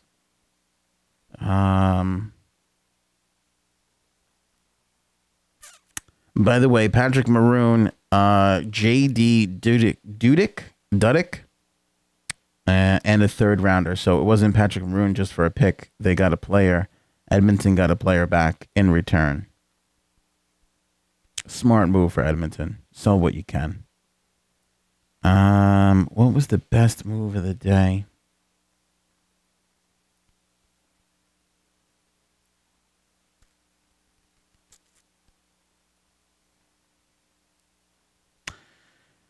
I'm tempted to say that Thomas Tatar move was the best move of the day. You don't mess with the roster whatsoever. You don't need that first round pick. If you're the Golden Knights, you have a ton of picks. It's going to be a late pick anyway.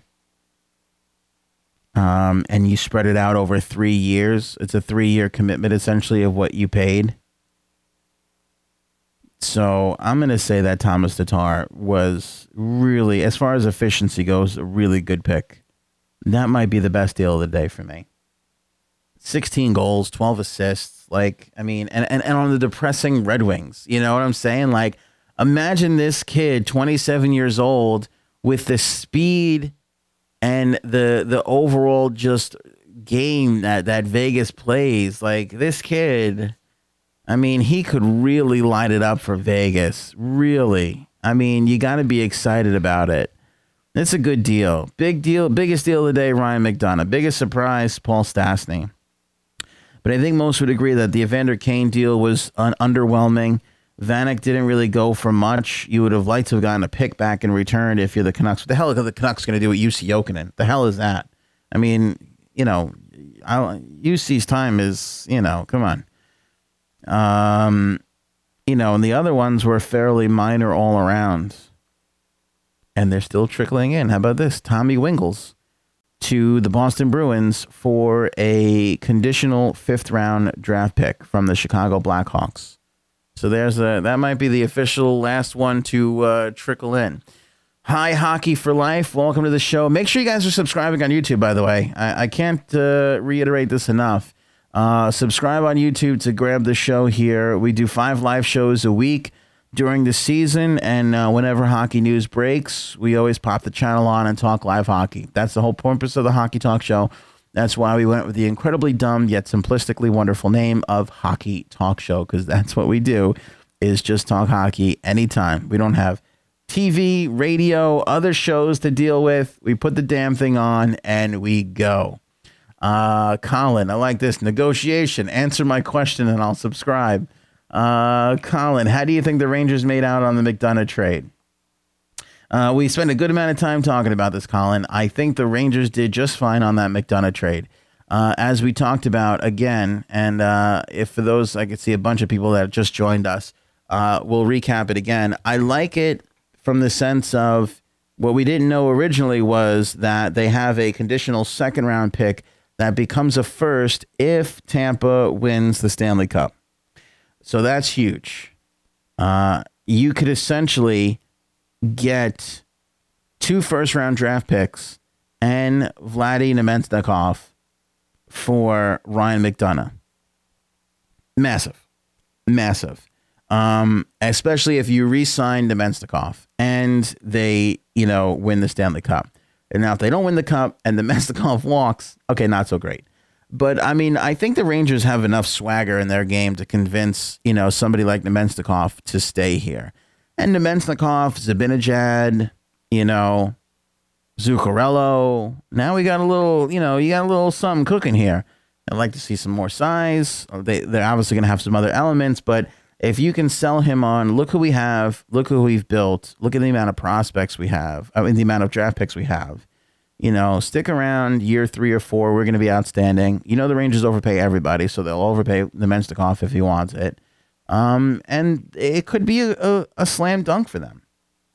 And let's be honest, as a franchise, and fans, you're around here for the long haul. Again, this is a fresh book for Gordon. This is a fresh book for him. He just took over. He's putting his stamp on the team.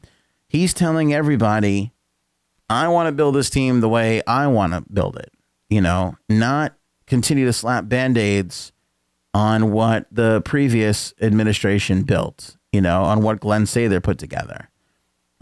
So it's a fresh start. And if McDonagh just doesn't fit into your plans, then he doesn't fit into your plans, and there's nothing really to be disappointed with. So, this can turn out to be massive for the Rangers. If that pick, and even if that pick doesn't become a first, it's still a second. Granted, it's going to be later on because Tampa's going to finish pretty well both seasons. But again, you got Nemesnikov. You got a solid 20-goal scorer, 25-goal scorer. How many did he have last year? Let's look up Vladdy's stats. I know he has 20 going into this season. I would love to take a look at his career stats. Nemesnikov's a monster. He's a monster. He wears number 90. Again, what's not to love? Not only does he wear a ridiculously dumb number, but he backs it up with stats. 10 goals, 18 assists last season, 14 goals, 21 assists the season prior to that. He had 16 points in 14-15 with 43 games. He stepped it up big time, 44 points in 62 games this season. Again, he's just trending in the right direction. He's going to get a lot more playing time in New York. Again, you're not going to have Stamkos there with you, but you'll have some of these other guys. Hopefully, whatever the Rangers can do in the offseason to get themselves shored up a little bit. You got to love the Nemesnikov. He's a building block, man. He's a scorer and a building block, and he's going to be just fine for them. Rangers are finally doing what they should have been doing a long time ago, honestly. Triz, agree. How about from Tampa's side? On Triz's comment quickly here, this is the right thing to do for the Rangers. And I said this at the beginning of the season, which is why I said they should trade Lundqvist, and everybody thought I was crazy. It was just a lot of Band-Aids. This wasn't a team that was going to build to compete with the likes of Tampa, with the likes of, the Caps, Pittsburgh. There wasn't, okay, granted, we didn't know that the Devils and Boston were going to be there, but we knew about the other three, and we knew this Ranger team was not good enough. You know, even the dreadful Islanders added Eberle in the offseason. We knew that was an upgrade and a good move. So again, everybody was upgrading. Nolan Patrick for, Heishier for the Devils, but I was thinking Nolan Patrick for Philadelphia.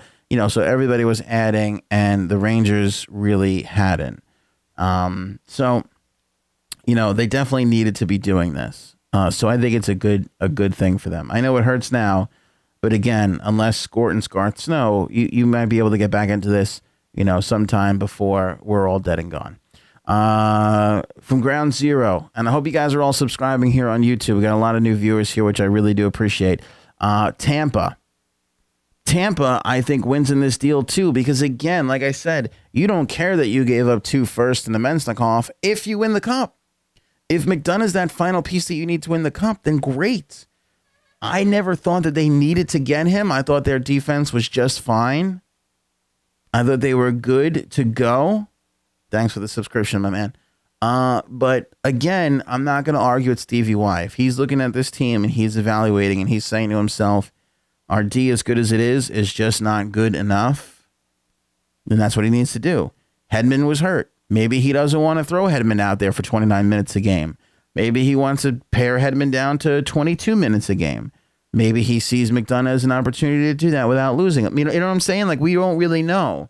We don't know with Hedman and the injury and all that stuff where it's at. Maybe he's thinking, well, I have another year of McDonagh and I want to get 6 more years out of Hedman.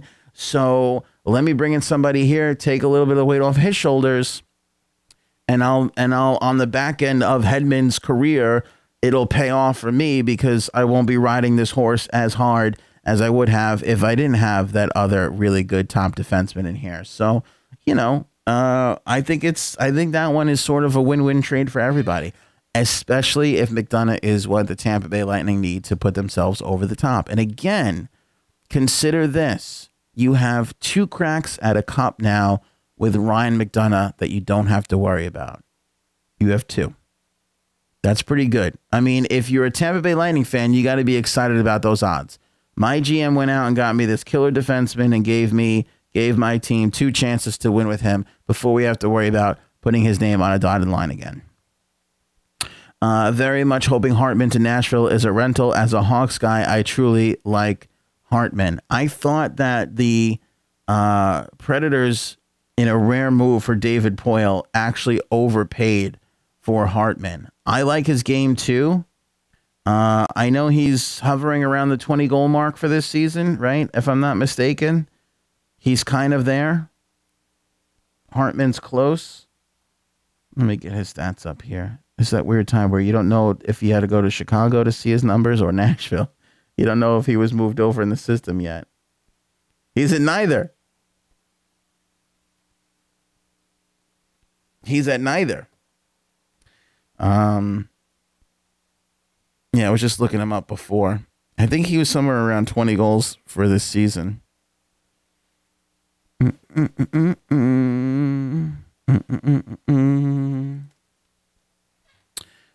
Again, guys, thanks for joining us here on the show. If you are new to the program, we come from hockeytalkshow.com. That's our base, where we stream live on Facebook and YouTube 5 days a week. And, of course, then we take the shows and we put them up on a podcast format. So you can grab us at iTunes, the TuneIn Radio app, Spotify, or there's one other one, Stitcher.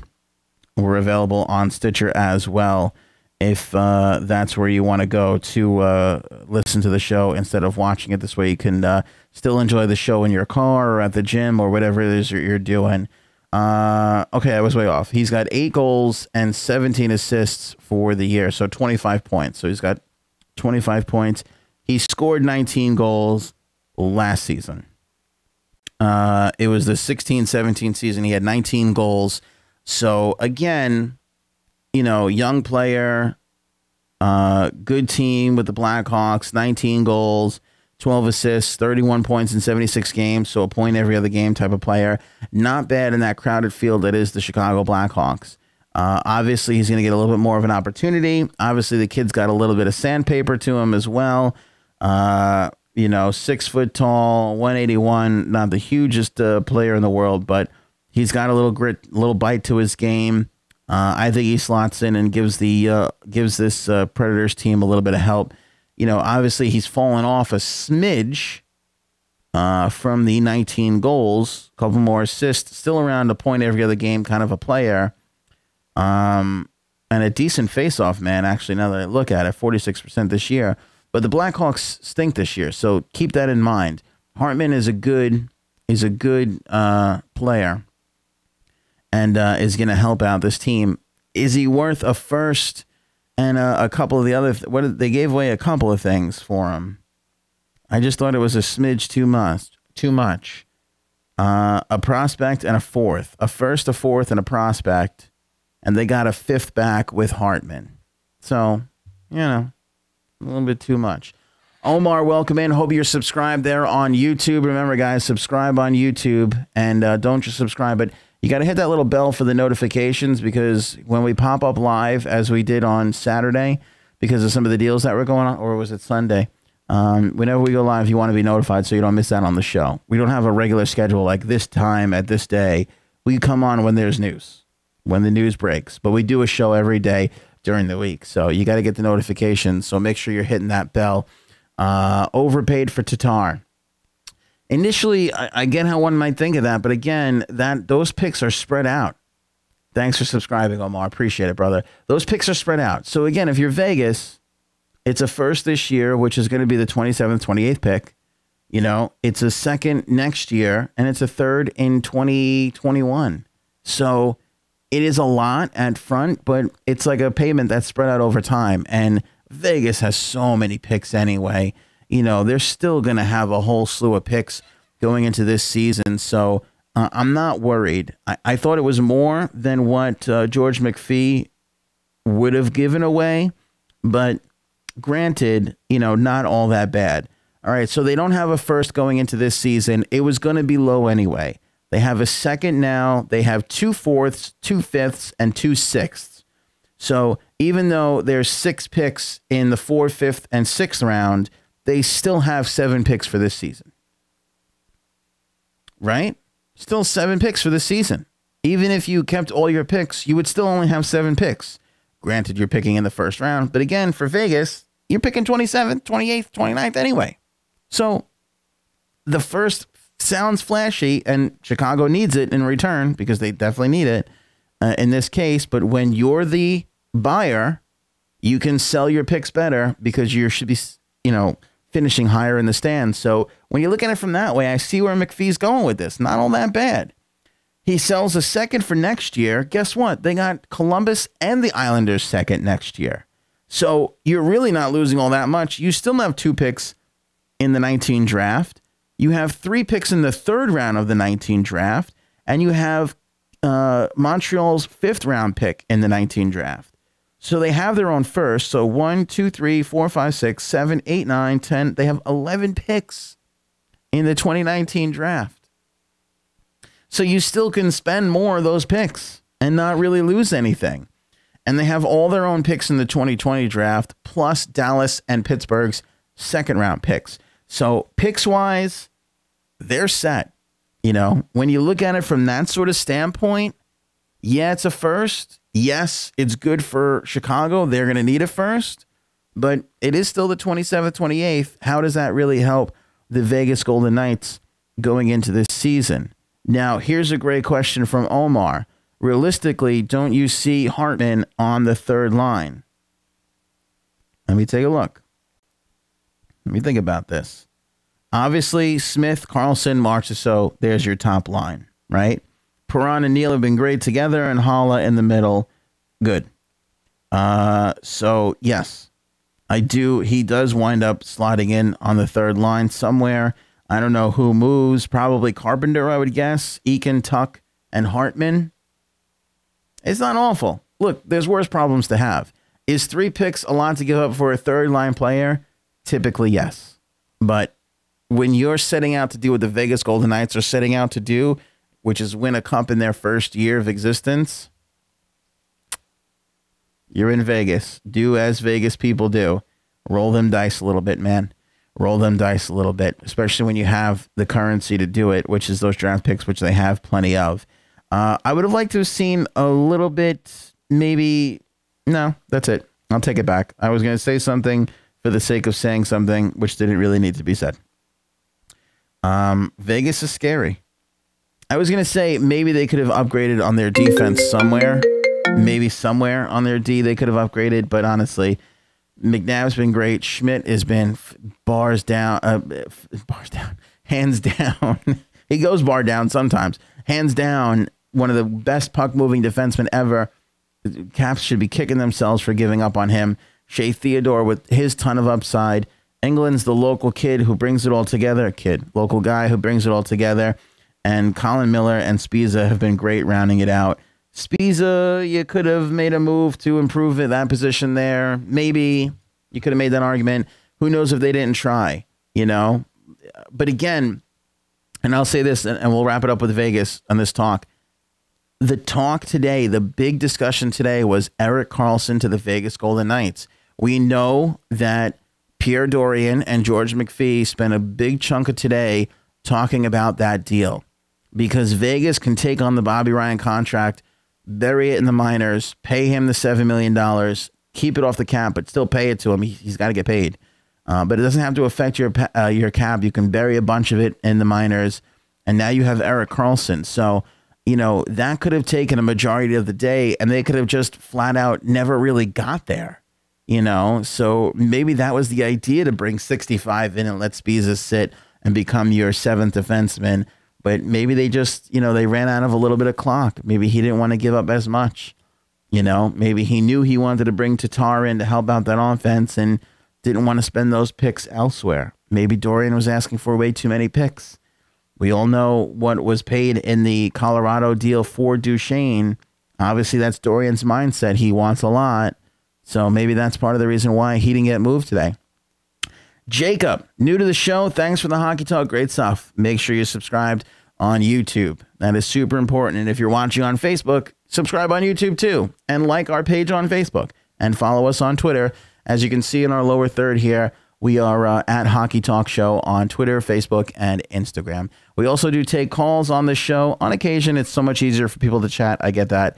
But we're not really doing calls today. There's far too much to run through. Avs didn't do anything, did they? Yeah, Joe, I think I just stumbled upon that a couple minutes ago. I don't think the Avs made a move.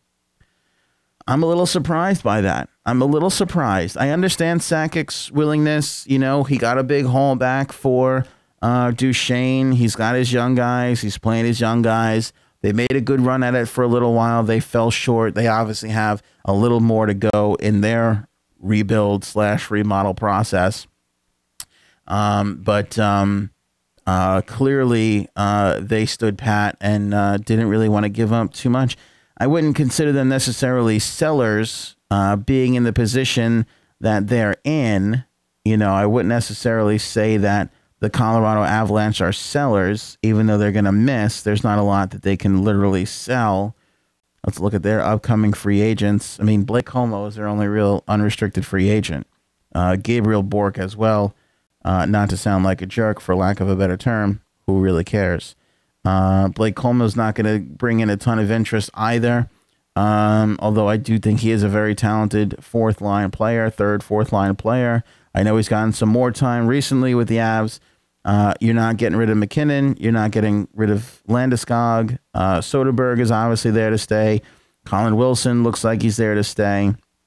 Their defense, you know, is pretty much. I know there was a lot of Tyson Barrie talk, but he's got 2 more years. And if you came this close with your team now, if you add all the right pieces, Barrie could be a part of that, or he could be a part of something that gets you to that right moment. I obviously think that goaltending might be a little bit of a thing for them. The Bernier, Varlamov, is that really where they're at?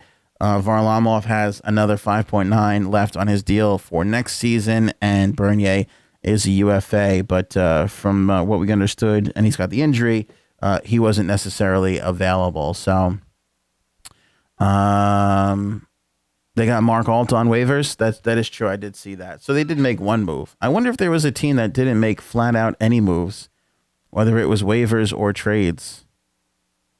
And I mean, even in the last couple of days, we've had a ton of movement. So I don't necessarily think so. Was Dallas it? Was Dallas the only one? Did we determine if Dallas made a move at all? I don't remember now. Did they not do anything over the last couple of days? The Dallas Stars might be the only team who did literally nothing. No, well, yeah. The last time the Dallas Stars made a trade was in December with Pittsburgh. So the Dallas Stars would be the one team that did not do anything. Adam, disappointed the Stars didn't make a move. Really thought they were on one more winger away from being a true competitor. Well, I'll tell you what, Adam, and we'll leave it there since we did a solid 2 hours straight. And your old pal Ant's ready to wrap it in for the day today. The great part about the deadline is we will get more of this tomorrow. Tomorrow, we'll be able to find out more. Why didn't Dallas do anything? Were they close on something? Did they just not have enough for Nash and figure to hell with it? That's the one guy we want. We couldn't get him, so we'll move on. I don't know. We'll know more about Green and why he didn't go. He said no to Toronto. We know that. Did he say no to somebody else? Did he say no to Dallas? Who knows? From what I understand, he wants to re-sign in Detroit, which I can't understand why, but might be a kind of a position where, similarly like what we talked about with Henrik Lundqvist, I don't really care about winning. I want to play in this location. It's more important to me. Sometimes that happens. By the way, I want to just mention this quickly on Nash. I was surprised to see how happy he was to be in Boston. I thought I think his heart is broken because he really loved playing with the Rangers, and he could come back for much cheaper. It'd have to be far cheaper, but I think it would be a mistake still for them. But he had a genuine smile on his face when he first started to talk with the media yesterday. It was genuine. It was really, really nice to see. Like he was happy to be there, which made me happy because I know that he was really worried about being traded away from the Rangers. He's got family in New York. He loves New York. His son only knows the Rangers. The thing that got me is he said that the toughest part about being traded was not necessarily him, but he would have to explain to his son why he, didn't have to root for the Rangers anymore or shouldn't be rooting for the Rangers anymore. Daddy's going to be on the Bruins now. That was the hardest part. But the fact that he went there and he was smiles and he said all the right things. All right. He didn't really do much for the Bruins in the first game, but, I think it's a good ad for them. And I was happy to see that Nash was happy at least. So back to my point, though, which is that, we'll get all this. We got all this great initial reaction, and this was a show that was fun as hell to do. And thank you guys for subscribing. And make sure you're subscribed on YouTube. Make sure you're liking and following us on Facebook, Twitter, and Instagram. But tomorrow's show will now be the explanation behind all of this. Why couldn't the Edmonton Oilers get more for Patrick Maroon? What was really thrown at Ottawa for Erik Karlsson? How close did Vegas and Ottawa really get to making that move? Why didn't the Islanders make more moves? Was Carolina in on somebody and then just didn't have enough at the end of the day? Why did they feel the need to stand pat when they're so close to making it, which is hugely important? In the health of a franchise, I would say it's better for Carolina to regroup and keep their youth and don't worry about it. But you know what? You got new ownership. Nobody's showing up in Carolina. A playoff run might have been helpful for them now, more helpful than holding on to a couple of prospects. Why didn't Evander Kane go for more? Was it really the off-ice issues? How many teams were in on Evander Kane? I would love to know that. He was, again, the glaring overall number one guy at the beginning of the season. We knew that Buffalo, once they started going down, he was going to be available, and he couldn't even go for a first-round pick necessarily. It's a conditional. If he doesn't sign with San Jose, it goes down to a 2. So that's pretty interesting to me as well. Why did the St. Louis Blues throw Paul Stastny out there to somebody they're competing for or could potentially run into in the first round of the playoffs? That's interesting. And, of course, why was Hartman acquired for a first and a fourth? And there will be a ton more questions answered. But even more so, why didn't teams do these things? Why didn't these players get traded? That's some of the stuff we'll be able to get into the more and more we're able to dig into it over the course of the next 24 hours before tomorrow's show. So you can't miss tomorrow's show. To all the commenters and questions, thank you. This was awesome today. Fun trade deadline show. Again, spread the love on Facebook and Twitter and everywhere else. Let them know this is a great place to come and talk hockey. Let everybody know on your social channels. 5 live shows a week, and we're going to be doing stuff in the off season when everybody else goes away. We're going to be here. We could turn the channel on like that and talk hockey at any moment, which is the fun part about the Hockey Talk Show. So that is it for the day today. Again, like us on Facebook and follow, subscribe on YouTube, and hit the bell. You want to do, predictions. We didn't do predictions for tonight. I love Eddie V's predictions. Tampa Bay 15, Leafs 2. Not a lot of faith in some of those Leafs fans. Not a lot of faith. Joe, Uncle Buck, appreciate the kind words. Thanks so much. Let's talk about tonight's games. I like to throw in some predictions and that without really thinking too much about it. Columbus and the Caps. We got some good games tonight. We got some really good games tonight. All right, I'm going to work backwards. Give me Vegas over the Kings 10:30 game. Give me Colorado at home against Vancouver at 9 o'clock. Give me Philadelphia over the Montreal Canadiens at 7:30. I know none of those were shocking. Tampa and Toronto. Does Mcdonagh get there in time? Where was he today? He was in New York. Mcdonagh might get there. Give me the Tampa Bay Lightning at home against the Toronto Leafs. Why didn't Toronto do more? Again, they might have spent the better part of the day working on Green, and then he turns around and says no. So that could have been the thing there. Caps and Columbus. I got to be honest with you. I know Columbus made some moves today, and I like their chances a little bit better moving forward. But give me the Caps on the road. Give me the Caps on the road. I'm going to take the Caps in this one. So give me Caps. Give me the Flyers. Give me Tampa, Colorado, and the Vegas Golden Knights on the road against the Kings. Eddie V says Tampa 15, Leafs 2, Flyers 6, Montreal 2, Vegas 5, Kings 4, Avs 4, Vancouver 2, Caps 7, Columbus 3. Eddie's got the crazy predictions. I predict we'll see more crazy predictions on tomorrow's show. Have a great night, everybody. Thanks so much for the Hockey Talk.